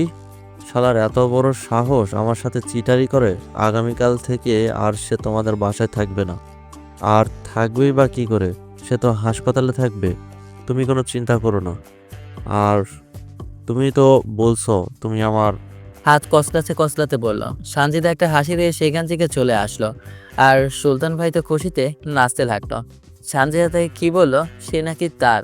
আর এদিকে সানজিদা বাসে আসে আর ভাবছে, মিস্টার রাফি, এবার আপনি যাবেন কোথায়? বাসা তো এবার আপনাকে ছাড়তেই হবে, তার সাথে তো রামদোলাই আছেই। আর অন্যদিকে সুলতান ভাই তো রাগে ফুঁসছে। রাফি, তোকে একবার হাতের কাছে পাই, তারপর দেখ আমি তোর কি করি। আর এদিকে আমি লম্বা একটা ঘুম দিলাম, উঠলাম বিকেলের দিকে। তাই ভাবলাম আজকে আর বাইরে যাব না, একটু ছাদে গিয়ে বসে থাকি। যেই ভাবা সেই কাজ, উঠে পড়লাম ছাদে আর গিয়ে দেখলাম ওদের 3 বোন থেকে একজনও ছাদে নেই। মনে মনে হাফ ছেড়ে বাঁচলাম আর সামনে তাকিয়ে দেখি একটা দোলনা আছে। আমি আর অপেক্ষা না করে সেটাতে গিয়ে বসে পড়লাম আর বসে বসে ফেসবুকিং করতে লাগলাম। হঠাৎ কারো ছাদে আসার শব্দ শুনলাম, কিন্তু কে আসে? আসতে সেইজন উঠে আসলো আর যাকে দেখলাম সে হচ্ছে আর কেউ না, বাড়িওয়ালার বজ্জাত মেয়েটা, মানে সানজিদা। সানজিদা আমাকে ছাদে দেখে আবার তার দোলনাতে দেখে রাগু উঠতে লাগলো। তখন আবার মনে পড়লো, আরে আজই তো তার এই বাসায় শেষ দিন, তাই একটু মজামাস্তি তো করো। তখন সানজিদা একটা মিষ্টি হাসি দিয়ে ছাদের এক কোণায় চলে গেল আর আমি ভাবতে লাগলাম এই হাসিটার মানে কি। আবার তার দোলনায় বসলাম, কিন্তু তাতেও কিছু বলো না, নাকি ভালো হয়ে গেছে। এভাবে রাত হয়ে গেল আর রাতটাও কেটে দিল। এভাবে রাত হয়ে গেল আর রাতটাও কেটে দিল। পরের দিন রেডি হয়ে অফিসে গেলাম। অফিস শেষ করে বাসায় আসতে লাগলাম। হঠাৎ সামনে কতগুলো লোক দাঁড়িয়ে আছে। তাদের সামনে গিয়ে দেখে রিক্সাওয়ালা মামা পালাচ্ছে আর তার মধ্যে থাকা একজনকে দেখে ভেতরটা কেমন মোচড় দিয়ে উঠলো। আপনারা ঠিকই ধরেছেন, সুলতান ভাই দাঁড়িয়ে আছে আর তার সাথে তার চেলা পেলাও। কিন্তু তারা আমার পথ কেন আটকালো? সুলতান ভাই, আপনি এখানে? আসলাম দেখে যাই। তুমি কেমন আছো? আর সানজিদা কি তোমার করা প্রপোজে রাজি হয়েছে? মানে কি ভাই? আর আমি কেন তাকে প্রপোজ করতে যাব? সে তো আপনাকে ভালোবাসে। ওই, তাকে রিক্সা থেকে নামা, তার মানেটা আমি বুঝাচ্ছি। তখন কয়েকজন মিলে আমাকে রিক্সা থেকে নামালো আর সুলতান ভাইয়ের কাছে নিয়ে গেল। তখন এই ঠাস ঠাস, আরে আপনারা কি ভাবছেন আমি মেরেছি? আরে আমি কি পাগল নাকি? তারা সংখ্যায় 6 থেকে 7 জন। আর আমি কি বাংলা সিনেমার হিরো নাকি যে নারকেল গাছের উপর দিয়ে এসে ভিলেনকে মারবো? সুলতান আমাকে 2টা চড় দিল, কিন্তু আমি তো বুঝতে পারছি না হঠাৎ সে আমার সাথে এরকম করছে কেন। আমার সাথে চিটিং করিস তাই না? শালা আমাকে এসে মিথ্যা বলে সানজিদা আমাকে এই বলেছে সেই বলেছে, আর তলে তলে সে সানজিদাকে প্রপোজ করেছে। ও আচ্ছা, তাহলে এই ব্যাপার। সানজিদা তাহলে খেলাটা খেলেছে। দাঁড়াও বাসা, দেখো আমি এখন কি করি। তখন আমি সুলতান ভাইকে বললাম, ভাই আমি জানি আপনি আমাকে এখন কি করবেন, মারবেন, তারপর বলবেন ওই বাসা ছেড়ে দিতে, ইত্যাদি ইত্যাদি। তবে ভাই আপনার কাছে একটা রিকোয়েস্ট, সেটা হচ্ছে আবার মায়ের সাথে একটু কথা বলবো, যদি একটু সুযোগ করে দিতেন। আচ্ছা কথা বল, কিন্তু 2 মিনিট, আমার হাতে সময় কম। জি ভাই। তখন ফোনটা বের করলাম, একটা নাম্বারে কল দিলাম। আপনারা কি ভেবেছেন আমি আম্মুকে কল দিয়েছি? আরে না, দেখতে থাকেন। কলটা রিসিভ হলো। আমি সালাম দিলাম আর বললাম, শোভন ভাই কেমন আছেন? এই তো রাফি, ভালো। তা তোমার কি অবস্থা? বেশি ভালো না ভাইয়া, একটু সমস্যায় পড়েছি। তারপর তাকে সব বললাম। কি, ওর এত বড় সাহস? দাঁড়াও আমি দেখতেছি। তখন আমি ফোনটা কেটে দিলাম। আপনারা তো কিছুই বুঝতে পারছেন না, তাই তো? আচ্ছা, আপনাদের বুঝিয়ে বলছি কে এই সুমন ভাই, আর তাকেই বা কেন কল দিলাম, সব খুলে বললেই ভালো হবে। আমি যখন ঢাকা শহরে এসেছি লেখাপড়া করতে, তখন রাত 12টার দিকে কোনো এক কারণে রাস্তা দিয়ে সজীবদের বাসায় যাচ্ছি। আর এত রাতে যাওয়ার ও একটা কারণ আছে। রাস্তা দিয়ে হাঁটার সময় হঠাৎ রাস্তায় কাউকে পড়ে থাকতে দেখলাম। যেহেতু আমি শহরে নতুন, তাই কাউকে চিনি না। লোকটা মাটিতে পড়ে গড়াগড়ি খাচ্ছে। আশেপাশে কেউ নেই, আর খুব রক্ত ঝরছে, মনে হচ্ছে গুলি করে দিয়েছে কেউ। তখন আমি কি করব বুঝতে পারছিলাম না। একবার ভাবলাম চলে যাব, পরে ভাবলাম লোকটা যদি মারা যায় তাহলে তো পরে নিজেকে কখনো ক্ষমা করতে পারবো না। আর লোকটাও তো সাহায্য চাচ্ছেন, তাকে হাসপাতালে নিয়ে যেতে হবে। তখন অনেক কষ্টে লোকটাকে হাসপাতালে নিয়ে গেলাম। হাসপাতালে নেওয়ার পর ডাক্তাররা যেন পাগল হয়ে গেছে, মানে তাড়াতাড়ি অপারেশনের ব্যবস্থা করলো। তখন বুঝতে পারলাম লোকটা হয়তো অনেক বড় কেউ। সেদিন হাসপাতালে রাতটা কেটে গেল। সকালে অনেকগুলো লোক আসলো, যাদের দেখতে পুরো গুন্ডাদের মতো। আর এদিকে লোকটারও জ্ঞান ফিরে আসতো। আর আমি তার কাছে গেলাম আর বললাম, ভাই আপনি ঠিক আছেন তো? ভাই, এখন একটু ভালো। ভাই তাহলে এখন আপনার পরিবারের কারো নাম্বার থাকলে আমাকে দেন, তাদের সাথে যোগাযোগ করি। আমাকে আবার চলে যেতে হবে। আচ্ছা তুমি যাও, আমার লোকেরা এসে গেছে। তখন আমি চলে আসলাম আর মনে মনে ভাবতে লাগলাম, লোকটা কেমন, সারা রাত তার জন্য কষ্ট করলাম আর একটা ধন্যবাদও দিল না। এভাবে 7 দিন কেটে গেল। একদিন কলেজ থেকে বাসে আসছি, রাস্তায় কতগুলো গুন্ডা আমাকে তুলে নিয়ে যায়, বলে সুমন ভাইয়ের অর্ডার। আমি সুমন ভাইয়ের নাম শুনেছি, কিন্তু কখনো তাকে দেখা হয়নি। শুনেছি সে নাকি এই শহরের ডন, সব জায়গায় তার রাজত্ব চলে। কিন্তু সে আমাকে কেন নিয়ে যেতে বললো, আমি তার কি করেছি? একটু পর তারা আমাকে একটা জায়গা নিয়ে আসলো। গিয়ে দেখি সেখানে ওই লোকটা বসে আছে, যে ওই দিন রাতে আহত অবস্থায় রাস্তায় পড়েছিল। তখন আমি তার কাছে গেলাম আর বললাম, আরে আপনি এখানে? আর এরা কারা, আমাকে কেন তুলে আনলো? এই একটা চেয়ার নিয়ে আয় আর তাকে বসতে দে। না আমি বসবো না। সুমন ভাই কোথায়, আমাকে কেন তুলে আনলো? লোকটা একটা হাসি দিয়ে, তুমি এখন যার সামনে দাঁড়িয়ে আছো তার নামই সুমন। কি আপনার নাম সুমন? আসলে তোমাকে নিয়ে আসলাম কারণ তোমাকে ধন্যবাদ দেওয়া হয় নাই সেদিন, তাই আজ ধন্যবাদ দিতে নিয়ে আসলাম। ধন্যবাদ সেদিন তুমি যদি আমাকে হাসপাতালে নিয়ে না যেতে, তাহলে হয়তো এখন বেঁচে থাকতাম না। তাই তোমাকে আবারও ধন্যবাদ। তা তোমার নাম কি আর কি করো? ভাই আমার নাম সুজন হাসান রাফি, লেখাপড়া করি। তারপর তার নাম্বারটা আমাকে দিল, যদি কোনো সমস্যায় পড়ি তাহলে যেন তাকে বড় ভাইয়ের মতো করে বলি। তারপর তার লোকদের বললে আমাকে বাসায় পৌঁছে দিয়ে যেতে। এই হচ্ছে সুমন ভাই। ও আরও একটা কথা, আমি যে চাকরিটা করছি এখন, সেটা কিন্তু সুমন ভাই ঠিক করে দিয়েছে। ওই যে বলে না আমাদের দেশে ভালো ছাত্রদের কোনো দাম নেই, টাকা পয়সা সব কিছু, চাকরিটা হচ্ছিল না। আর ফ্যামিলির অবস্থাও খারাপ ছিল। তখন সুমন ভাইকে বললাম, আর চাকরিটাও হয়ে গেল। আর এদিকে সুলতান ভাই বলল, তোর ইচ্ছা তো পূরণ করলাম, এখন তৈরি হ মার খাবার জন্য। এই ওকে মার। হঠাৎ তার ফোনটা বেজে উঠল। সুলতান ভাই ফোনটা হাতে নিল, তার হাত কাঁপছে। তখন সে বলল, এই দাঁড়া, বস কল দিয়েছে। হ্যালো, আসসালামু আলাইকুম বস, হঠাৎ কল দিলেন যে? জি বস। সরি বস, সরি, আমি আসলে জানতাম না। আচ্ছা বস, আসসালামু আলাইকুম। তখন কলটা কেটে দিল আর তাদেরকে বলতে লাগলো, এই তোরা এদিকে আয়। ওকে জানিস? সুমন ভাইয়ের ছোট ভাই। ভাই সরি ভাই, আমি আসলে জানতাম না আপনি সুমন ভাইয়ের ছোট ভাই। প্লিজ ভাই, আপনি আমাকে মারেন, তবুও বসকে বলবেন না আপনাকে চর মারার কথা। ক্ষমা করতে পারি। কখনো যেন তোকে চান্দিদার আশেপাশও না দেখি, ইনফ্যাক্ট তার কোনো বোনের আশেপাশও না দেখি। আর পাড়ার কোনো মেয়েকে ডিস্টার্ব করলে তোর খবর আছে। এখন যা। জি ভাই। আচ্ছা ভাই চলেন, আপনাকে নামিয়ে দিয়ে আসি। আচ্ছা চলেন। এদিকে রিক্সাওয়ালা পালিয়েছে, এখন রিক্সা পাবো না, তাই তার সাথে যেতে লাগলাম। বাইকে করে যাচ্ছি। তখন সুলতান ভাই বলল, আচ্ছা ভাই, আপনাকে দেখে তো মনে হয় না আপনি সুমন ভাইয়ের ছোট ভাই, কারণ উনি হচ্ছেন এই শহরের রাজা, আর আপনি এত সিম্পলভাবে চলেন। এটা আপনি বুঝবেন না। তখন বাসার সামনে চলে আসলাম। আর এদিকে সানজিদা সাথে বসে আছে। হঠাৎ আমাকে দেখতে পায়, সুলতান ভাইয়ের বাড়ি থেকে নেমে আসে। এটা দেখে সানজিদা তো রেগে ফায়ার, মনে মনে ভাবছে, শালা সুলতান, তোকে আবার পেয়ে নেই, পরে বোঝাবো বোঝা।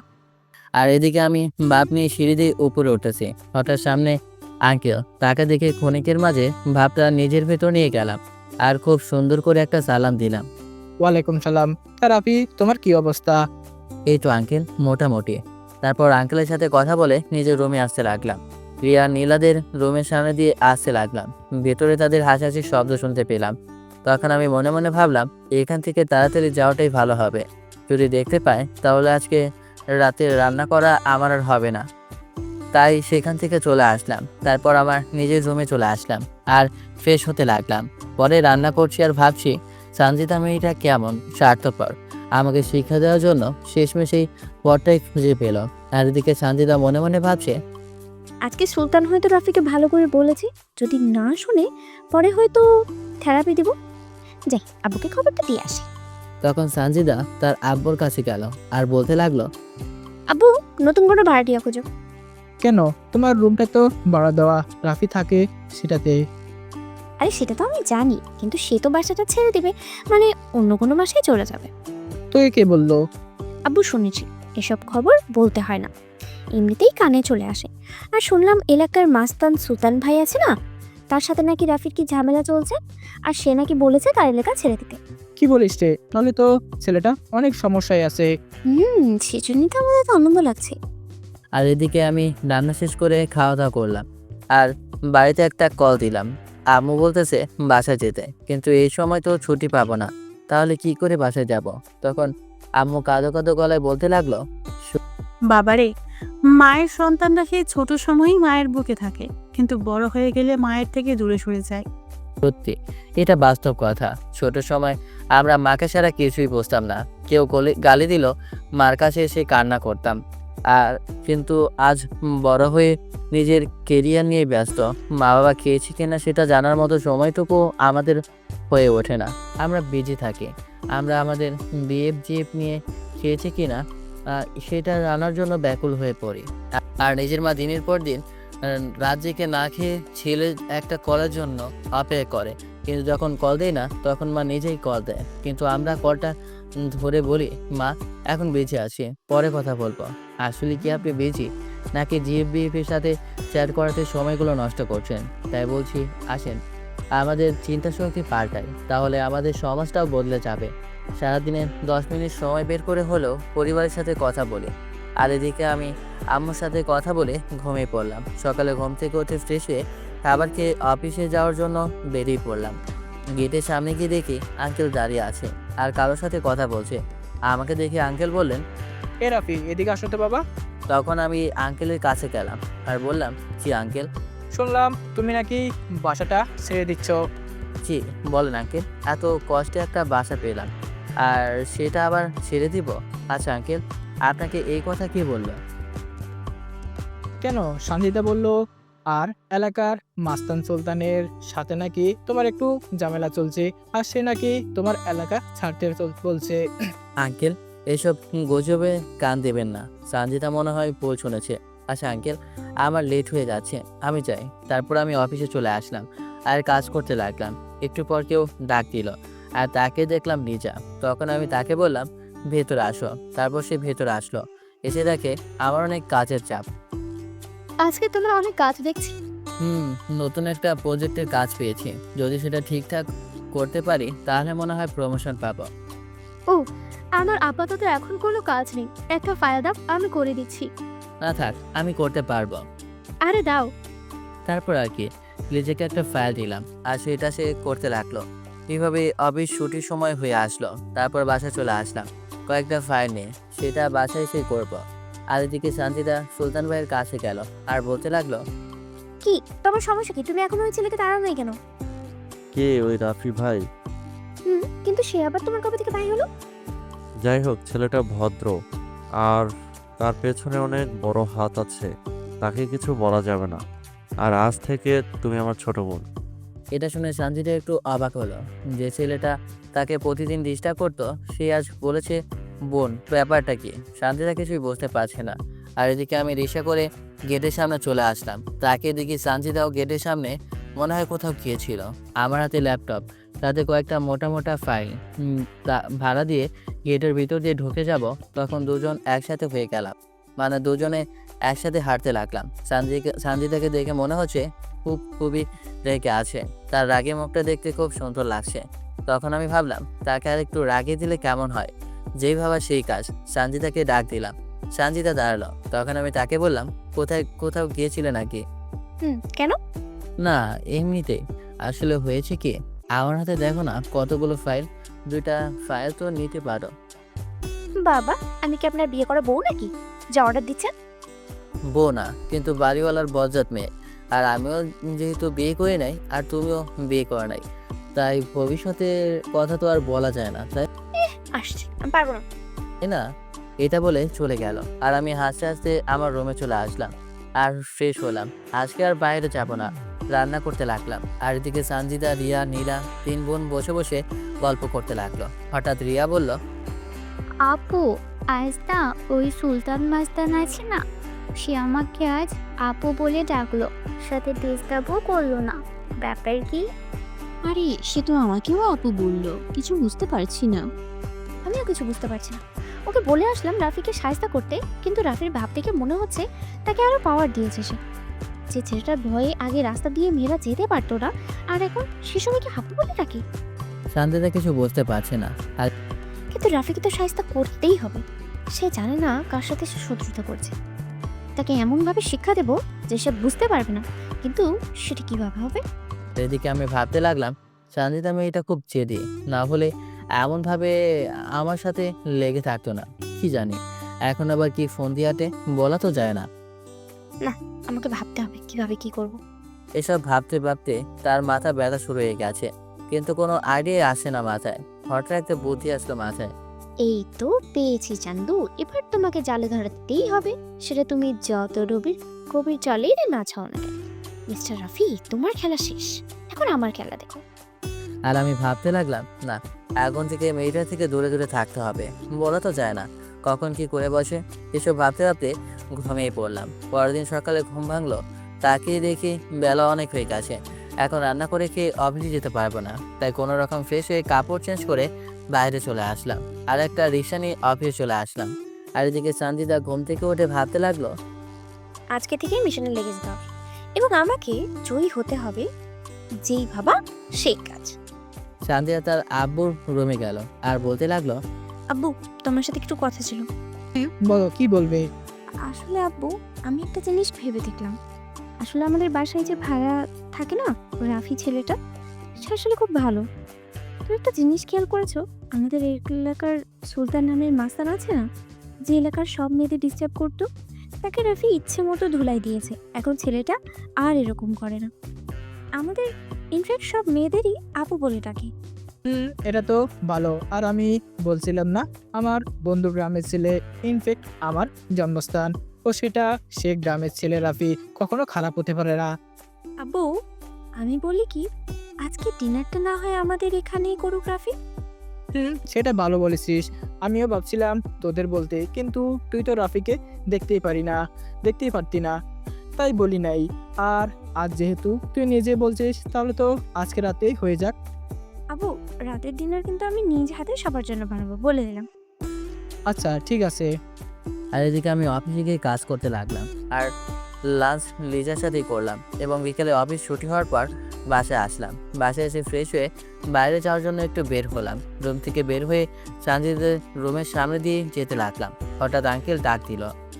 রাফি দাঁড়াও তো, তোমার সাথে একটু কথা আছে। মনে মনে ভাবলাম, আবার সানজিদা কিছু বলো নাকি আঙ্কেল? জি আঙ্কেল বলেন। কোথায় যাচ্ছ নাকি? জি আঙ্কেল, এই তো একটু এলাকাটা ঘুরে দেখে আসি।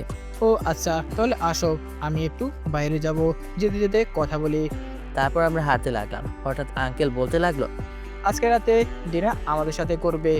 না আঙ্কেল, আপনার বড় মেয়ে রাগ করবে, আর এমনিতেও সে আমাকে দেখতে পায় না। পরে দেখা যাবে খাবার রেখে রাগ দেখে চলে যাবে, তাই আমি গিয়ে ঝামেলা বাঁধিয়ে লাভ নেই। আরে আমার মেয়ে শান্তিদা তো বললো আজকে যাতে তোমাদের বলি আমাদের সাথে ডিনার করতে, আর রান্নাও নাকি সে নিজে করবে। আমি আঙ্কেলের কথা শুনে শুধু অবাক হয়ে গেলাম। কি বলে আঙ্কেল? নাকি আমি শুনতে ভুল করছি, নাকি স্বপ্নে আছি? তারপর নিজের হাতে নিজে একটা চিমকে কাটলাম, কিন্তু না তো, বাস্তবে তো আছে। কিন্তু সানজিদা আমার জন্য রান্না করবে, নিশ্চয়ই এর ভেতরে কোনো ঝামেলা আছে। কি হলো, কি ভাবছো? আজকে কিন্তু তুমি কোনো রান্না করবে না, বলে দিলাম। আচ্ছা ঠিক আছে আঙ্কেল। তখন আঙ্কেল বলল, আচ্ছা তাহলে তুমি ওইদিকে যাও, আমি একটু এদিকে দোকানে বসবো। তখন আঙ্কেল সেখানে একটা দোকানে বসে তার বয়সী লোকদের সাথে আড্ডা দিতে লাগলো, আর আমি সামনে দিয়ে যেতে লাগলাম। আর ওনার বয়সটাই তো এখন আড্ডা দেওয়ার। এত বছর সরকারি চাকরি করেছে, এখন অবসর নেওয়ার পর বন্ধুদের সাথে আড্ডা দিবে, এটাই স্বাভাবিক। আমি হাঁটতে হাঁটতে সুলতান ভাই যেখানে বসে আসে সেদিকে যেতে লাগলাম। অবশ্য তার কাছে না, আমি একটু সামনে যাব। তখন সে আমাকে থেকে উঠে আমার কাছে আসলো আর বলল, ভাই কেমন আছেন? ওই ভাইয়ের জন্য একটা চেয়ার নিয়ে আয়। আলহামদুলিল্লাহ ভালো আছি। আর আমি বসবো না, সারাদিন অফিসে থাকে, একটু হাঁটতে বের হলাম। আচ্ছা ঠিক আছে ভাই। আর ভাই, আমাদের এলাকায় থাকতে আপনার কোনো সমস্যা হচ্ছে না তো? যদি হয় তাহলে তো সুমন ভাই আমাকে মেরে ফেলবে। আরে না, আমি ঠিক আছি। আর আপনি সব কি পড়েছেন? মেয়েদের মতো কানের দুল খোলেন, এসব কেমন বাজে দেখায় আপনাকে, জানেন? আচ্ছা ঠিক আছে ভাই, আমি এসব খুলে রাখবো নেক্সট টাইমে। এসব আমার কানে দেখবেন না। আমি আপনার বয়সে ছোট, তো আমাকে ভাই না বলে নাম ধরে ডাকবেন, এতে আমি খুশি হব। কি যে বলেন না ভাই, আপনি সুমন ভাইয়ের ছোট ভাই, আপনাকে আমি নাম ধরে ডাকতে পারি? সুমন ভাই হচ্ছে পরে, আগে আমি আপনার ছোট ভাই, তাই নাম ধরে ডাকবেন। আর আপনারা আমাকে ভাই ডাকলে নিজেকে কেমন মাস্তান মনে হয়। আচ্ছা ঠিক আছে, এখন থেকে নাম ধরে ডাকবো। তাও কোথাও যাচ্ছ নাকি? আচ্ছা, আপনারা বসে আড্ডা দেন, আমি যাই। আর মনে থাকে যেন কাউকে ডিস্টার্ব করবেন না, বড়দের সম্মান দিবেন, ছোটদের স্নেহ করবেন। ঠিক আছে, এসব কি আর ভুলতে পারি? তখন আমি চলে আসলাম, আর সুলতান ভাই তার জায়গায় গিয়ে বসলো আর বলতে লাগলো, শালা আমার কপালটাই খারাপ। কেন যে সুমন ভাইয়ের ছোট ভাই আমার এলাকায় আসতে গেল, পারছি না কিছু বলতে, না পারছি সইতে। শালা আমার পাখিটাকে নিয়ে গেল, কি যে করি। আর এদিকে আমি হাঁটতে হাঁটতে একটা জায়গায় আসলাম। কি সুন্দর জায়গাটা, দেখলেই মন জুড়িয়ে যায়। আর যদি আমার মনের একটা মানুষ থাকতো, তাহলে তাকে নিয়ে আজ এখানে আসতাম। কিন্তু আফসোস, সেরকম তো কেউ নেই, তাই একা একাই আসতে হলো। তারপর নিজের একটা সেলফি তুলে আবার বাসার পথে রওনা দিলাম। সত্যি অসাধারণ একটা জায়গা। তারপর বাসা যাওয়ার পথে একটা ফুচকাওয়ালার দোকান পড়লো, আর সেখানে কি ভিড়! সবাই নিজেদের জিভ নিয়ে এসেছে। বুঝতে পারছি না এরা এই ফুচকা দোকানে কি এমন প্রেম করে। তখন চলে আসতে যাব, হঠাৎ মনে পড়লো সেদিনের কথা, যেদিন নীলার সাথে শপিং করতে গিয়েছিলাম। মেয়েটা কত বায়না করলো ফুচকা খাওয়ার জন্য, কিন্তু ওই রাক্ষসীর জন্য পারলাম না, মানে সানজিদা আর কি। তখন আমি ফুচকার দোকানে গেলাম আর ভাবলাম এখন কি একজনের জন্য নিয়ে যাব, কিন্তু সেটা কি করে, কারণ তারা তো 3 বোন। তখন 3 জনের জন্য অর্ডার দিলাম, কিন্তু শালা আমার কথা মনে হচ্ছে পাত্তাই দিচ্ছে না। আমার পরে যারা আসে, মানে যাদের সাথে যে বিয়ে আছে, তাদেরটাই আগে দিচ্ছে, আর আমি সেটা সিঙ্গেল দেখে আমার কি কোনো মূল্য নেই? অনেক সময় দাঁড়িয়ে থেকে সিরিয়াল পেলাম আর নিয়ে চলে আসলাম। বাসায় এসে নীলাকে ডাক দিয়ে বললাম, সেদিন তো পারলাম না তোমার বোনের জন্য, এই যে আজকে নিয়ে আসলাম তোমাদের 3 বোনের জন্য। ওয়াও, ধন্যবাদ ভাইয়া, আসেন একসাথে খাই। না, তোমরা খাও, আমি একটা ফোনে কথা বলবো। জিএফির সাথে নাকি? আরে না, এসব আজব প্রাণী আমার নেই, আম্মুর সাথে কথা বলবো। তখন আমি চলে আসলাম আর আম্মুকে কল দিলাম, ভালো মন্দ জিজ্ঞেস করলাম। তখন আম্মু বলল, বাবা রান্না করেছো? না আম্মু, আজকে রান্না করব না, বাড়িওয়ালার বাসায় খাবো, দাওয়াত দিল আজকে। তাই নাকি? ওই 3টা মেয়ে আছে না, তাদের কি অবস্থা? ভালো। তা তুই বিয়েটা কবে করছিস বলতো? সেই কবে চাকরি পেলি, এখন তো বিয়েটা কর। আম্মু, সময় হলেই করব, আর এখন ভালো মেয়ে খুঁজে পাওয়া মুশকিল যে তোমাদের সাথে মিলেমিশে থাকতে পারে। তাই বলে তুই বিয়েটা করবি না? আর এখনকার যুগ, এটা সবাই একা চলতে চায়, একা একা সংসার করতে চায়। তাই বলে কি তুই বিয়ে করবি না? দরকার হলে করব না, তাও তোমাকে কখনো একা একা করতে পারবো না। আর এত বিয়ে বিয়ে করলে কিন্তু আর ফোনও দিব না বলে দিলাম। তারপর আম্মুর সাথে কথা বলে ফোনটা বিছানায় রেখে শুয়ে পড়লাম। আজকে রান্না করার কোনো ঝামেলা নেই, তাই একটু শুয়ে আছি। হঠাৎ দরজার কারো নখের শব্দ শুনলাম, আর এদিকে আমি শুধু একটা শর্ট প্যান্ট পরে আছি, মানে শরীরে আর কিছুই নাই। চারিদিকে এমনভাবে নক করে যাচ্ছে, মনে হচ্ছে যে দরজাটাই ভেঙে ফেলবে। তখন বাধ্য হয়ে এভাবে গিয়ে দরজাটা করলাম। দরজা খুলে তো দেখি বাড়িওয়ালার বড় মেয়ে, মানে সঞ্চিতা। এ কি, তার হাতে এটা কি? মনে হচ্ছে কোনো প্লেট। তখন আমি বললাম, হঠাৎ নক করলে যে, কোনো সমস্যা? দরজার সামনে এভাবে দাঁড়িয়ে থাকলে কথা বলা যায়? আর আমি আপনার রুমে আসলাম, কোথায় একটু রুমে আসতে বলবেন তা না। ও হ্যাঁ, আসো, ভেতরে আসো। তখন আমি দরজার সামনে থেকে সরে গেলাম আর তাড়াতাড়ি করে একটা গেঞ্জি পরলাম। আর এদিকে সঞ্জিতা আমার বিছানায় গিয়ে বসলো, আর আমি গিয়ে বসলাম। হঠাৎ রাতে আমার রুমে ব্যাপার কি? সঞ্জিতা তার হাতের প্লেটটা দেখালো আর বলল, এগুলো দিতে আসলাম। কি আছে এতে? উপরে ঢাকনাটা সরালাম, দেখলাম ফুচকা। কিন্তু আমার কাছে ফুচকা নিয়ে আসলেন কেন? বারে, আমার জন্য এত কষ্ট করে ফুচকা নিয়ে আসলেন, আর সেটা আমি একা একা খাবো নাকি? তাই আপনার জন্যই নিয়ে আসলাম। আমি তোমার জন্য নিয়ে আসি নাই, আমি তো এনেছি নীলার জন্য। আর যেহেতু সে মনে করেছে তার জন্য আনছি, তাহলে আমার বলে কি লাভ, দেখি পরে কি করে। কিন্তু আমি তো এসব খাই না। খাসটা যেহেতু তাহলে আনছিস কেন? বাবা, কি রাগ রে, তোমার জন্য নিয়ে আসলাম। আমি কারোর জিনিসই একা খাই, তাই আপনি যেহেতু নিয়ে এসেছেন আপনাকেই খেতে হবে। তখন সে বিছানা থেকে উঠে দাঁড়ালো আর আমার সামনে আসলো, আর প্লেট থেকে একটা ফুচকা হাতে নিয়ে আমার মুখের সামনে ধরলো। আমি তো অবাক হয়ে তাকিয়ে আছি। এই মেয়েটার দিকে কি সুন্দর চোখ, এই মেয়েটা পুরো হরিণীর চোখ। তখন সে বিছানা থেকে উঠে দাঁড়ালো আর আমার সামনে আসলো, আর প্লেট থেকে একটা ফুচকা হাতে নিয়ে আমার মুখের সামনে ধরলো। আমি তো অবাক হয়ে তাকিয়ে আছি এই মেয়েটার দিকে, কি সুন্দর চোখ এই মেয়েটার, পুরো হরিণীর চোখ যাকে বলে আর কি। আমি ওর চোখের দিকে তাকিয়ে আছি, আর সেও আমার চোখের দিকে তাকিয়ে আছে। হঠাৎ সে বলল, কি মিস্টার, খাবেন না? ওর কথায় আমার হুঁশ ফিরল। এত সময় কি করছিলাম জানি না। তখন মনে মনে ভাবতে লাগলাম, খাবো না মানে কি, এত সুন্দর একটা মেয়ে তার নিজের হাতে খাইয়ে দিবে, আর আমি কি বসে থাকবো? এতটা বোকা তো আর আমি না। তুমি যেহেতু বলছো, তাহলে আর না করতে পারি? অবশ্যই খাবো। তখন তার হাত থেকে ফুচকাটা খেলাম। তখন সে বলতে লাগলো, আচ্ছা, আপনি বাকিগুলো খেয়ে নেবেন আর একটু পরে আমাদের রুমে আসবেন। না থাক, আর খাবো না। কোথায় ভেবেছিলাম সবগুলো তার হাত থেকে খাবো, কিন্তু এখন এই জন্য তো বলি, ফুচকার দোকানে বিএফজিএফের এত সমাগম কেন? তাদের হাতে খাওয়ার জন্য ওখানে যায়। তখন সঞ্জিতা চলে গেল, আর আমি বসে বসে ভাবতে লাগলাম, ধুর, এত সময় কি করলাম, মানে কি ভাবলাম। আর মেয়েটা যা বজ্জাত, কে জানে এত খাতির করছে, পরে আবার কি করে।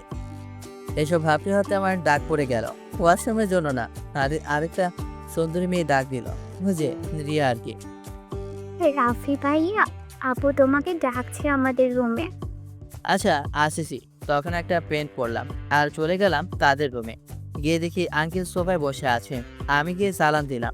তখন আঙ্কেল আমাকে বসতে বলল, আর আমিও বসলাম। দুজনে বসে বসে গল্প করতে লাগলাম। হঠাৎ আঙ্কেল জিজ্ঞেস করলো, তোমার মা কেমন আছেন? যে আঙ্কেল ভালো, একটু আগে কথা হয়েছে। গুড। পরিবারের সবার সাথে কথা বলবে, না হলে তারা টেনশন করবে। এর মধ্যে সানজিদা এসে হাসির। আব্বু আসো, আর এই যে মিস্টার আসেন। তখন আঙ্কেল উঠলো আর বলল। আসো বাবা। তখন তার সাথে গেলাম একটা ডাইনিং টেবিলে, গিয়ে বসলাম। বা সামনে কত খাবার। আমার ডান পাশে আঙ্কেল বসলো আর বা পাশে রিয়া এবং নীলা বসলো সানজিদার খাবার পরিবেশন করছে। প্লেটে আমাকে খাবার দিল।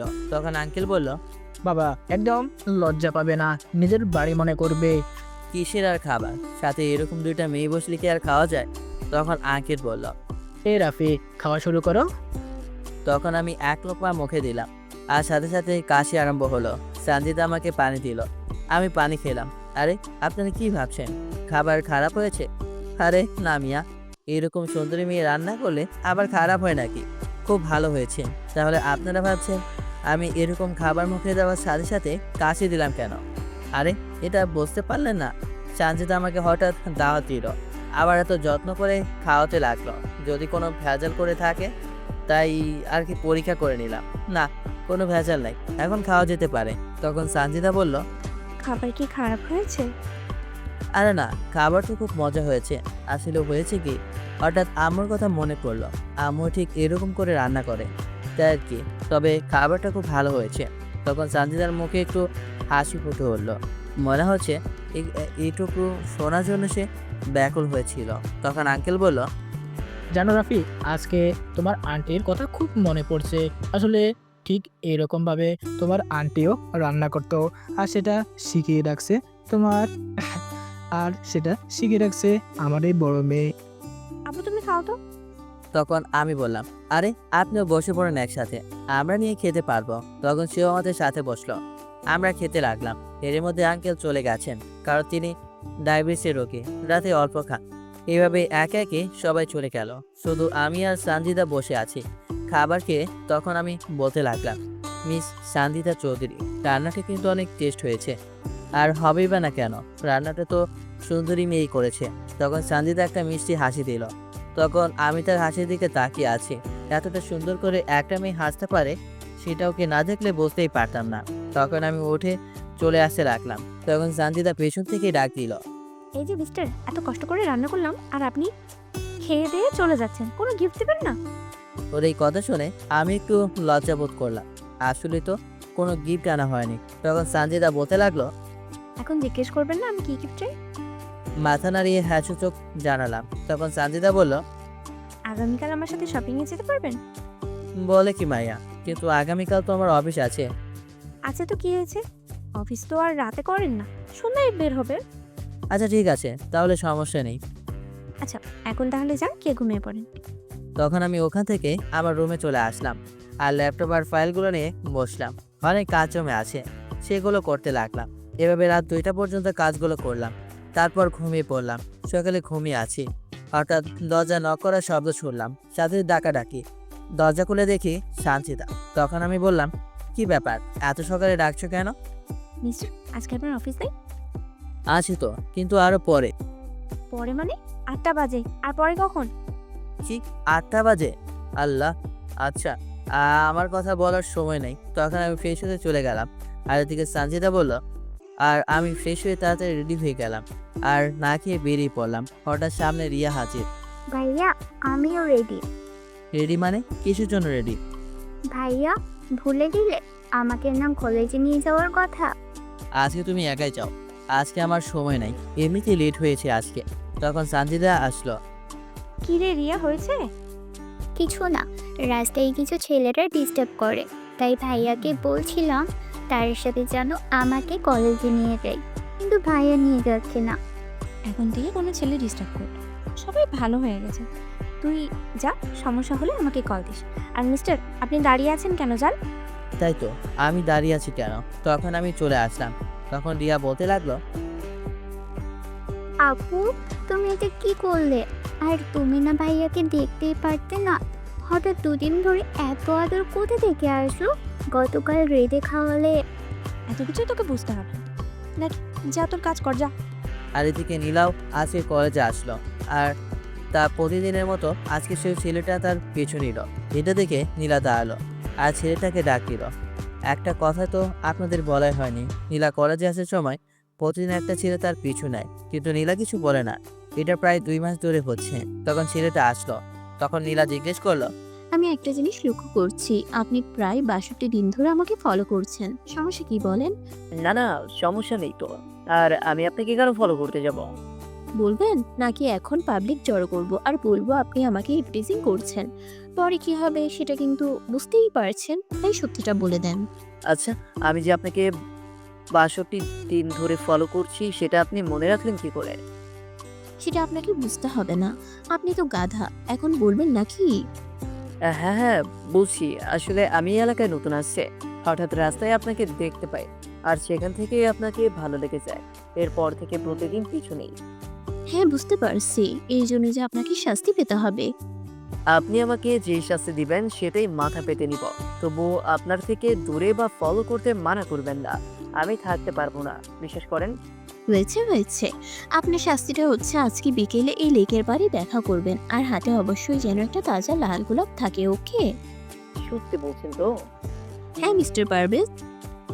আচ্ছা, আপনি আমার নাম জানলেন কি করে? আমি তো আপনাকে আমার নাম কখনো বলি নাই। আপনার সম্বন্ধে আমি সব জানি। এখন যান, আমার কলেজ এসে পড়েছে। তখন ছেলেটা সেখান থেকে চলে গেল, আর নীলাও কলেজে চলে আসলো। আর এদিকে আমি অফিসে এসে সরাসরি লিজার কাছে গেলাম। সীতার সম্বন্ধে লিজা একটু বেশি বোঝে বলে রাখা ভালো।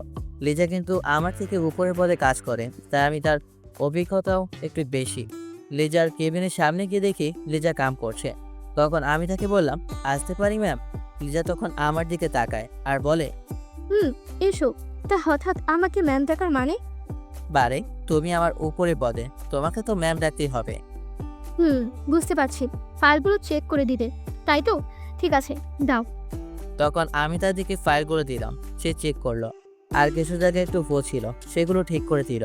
তখন সে বলল, এখন ঠিক আছে। ধন্যবাদ। ধন্যবাদ দিয়ে লাভ নেই। প্রজেক্টটা ঠিকঠাকভাবে হয়ে গেলে তোমার প্রমোশন হয়ে যাবে, তাই আজকে আমাকে ট্রিট দিতে হবে। আচ্ছা ঠিক আছে, আজকে লাঞ্চ তোমাকে আমি করাবো। ওকে, ডান। তখন আমি আমার কেবিনে চলে আসলাম, আর পরের ফাইলগুলো নিয়ে কাজ করতে লাগলাম। এভাবে লাঞ্চ টাইম হয়ে আসলো। তখন আমি আর লিজা অফিস থেকে বের হয়ে একটা রেস্টুরেন্টের দিকে যেতে লাগলাম। হঠাৎ একটা জিনিস দেখে থমকে গেলাম। একটা বাচ্চা মেয়ে একটা লোকের পিছু পিছু করছে আর বলছে, ভাইয়া, আমারে 10টা টাকা দেন না, আজকে সকাল থেকে কিচ্ছু খাই নাই। কি আশ্চর্য করা বিষয় হচ্ছে, লোকটা রেস্টুরেন্ট থেকে খেয়ে বাইরে আসলো, আবার সিগারেট কিনলো, কিন্তু মেয়েটা টাকা চাওয়াতে সে বলল, টাকা নেই, সরজা। তখন মেয়েটা আবার তার পিছে পিছে পড়তে থাকে। তখন লোকটা যেটা করলো সেটা থেকে আমার মেজাজটা খারাপ হয়ে গেল। লোকটা ঠাস করে একটা চড় মারলো মেয়েটাকে। মেয়েটা গিয়ে 2 হাত দূরে গিয়ে পড়লো। মেয়েটা কাঁদতে লাগলো। তখন আমি তার কাছে গেলাম আর লোকটাকে ডাক দিলাম, কি হয়েছে ভাই, ডাকলেন কেন? ভাই, এই মেয়েটাকে মারলেন কেন? মারবো না তো কি করব? সেই রেস্টুরেন্ট থেকে বের হওয়ার পর থেকে শুরু করেছে, সকাল থেকে কিছু খাই নাই ইত্যাদি ইত্যাদি। বলছি টাকা নাই, তবুও পিছু ঘুরছে। আর এদের টাকা দিয়ে কি করব? এরা তো সেই টাকা দিয়ে নেশা করে। ভাই, এ দেখেন, মেয়েটার পেটটা দেখালাম, খিদে মেয়েটার বাঁকা হয়ে যাচ্ছে। তখন মেয়েটা কাঁদতে কাঁদতে বলতে লাগলো, দেন না ভাইয়া। স্যার, আমি ভিক্ষা করি না, আমার মা করতো, কিন্তু আজকে কয়টা দিন ধইরা আমার মা অসুস্থ, তাই সে আসতে পারে না। আর তার জন্য ওষুধ কেনারও টাকা নাই ঘরে, এক মুঠো চালও নাই, তাই স্যার খিদের জ্বালায় আসতে হইছে। মেয়েটার কথাগুলো শুনে চোখের কোণে পানি চলে আসলো, আর আমি স্পষ্ট লিজার চোখে পানি। মেয়েটার কথাগুলো শুনে চোখের কোণে পানি চলে আসলো, আর আমি স্পষ্ট দেখলাম লিজার চোখেও পানি। তখন আমি বলতে লাগলাম, জানেন কি ভাই, আজ এদের এই অবস্থার জন্য কিন্তু আমরা নিজেরাই দায়ী। আচ্ছা, আপনি যখন রেস্টুরেন্টের ভেতরে বসে যখন খেলেন, আপনার কি খাবার বেশি হয় নাই? হ্যাঁ হয়েছে, সেগুলো কি করেছেন? ওখানেই রেখে দিয়ে আসছে। এটাই হচ্ছে মেন সমস্যা। দেখেন, এই মেয়েটা খিদে চালায় কেমন করছে, আর আমরা কত খাবার নষ্ট করতেছি। অবশ্য সেগুলো কিন্তু নষ্ট হচ্ছে না, সেগুলো নিয়ে হয়তো ওইটার কোনো মলস্তূপে ফেলে আসবে, আর সেখান থেকে হয়তো কোনো কুকুর বা এদের মতো হাজারো ছেলে মেয়ে কুড়িয়ে খাবে। কিন্তু আমরা একটা জিনিস করি না, যে খাবারগুলো ভেতরে নষ্ট করেছে সেই খাবারগুলো যদি একটা পলিথিনে করে এই বাচ্চাদের হাতে তুলে দেই, তাহলে তারা আর আপনার মতো লোকের হাতে টাকা চেতে হতো না, আর চর খেতেও হতো না। ভাই, আসলে আপনি ঠিক কথা বলছেন, তবে আমার একটু তাড়া আছে।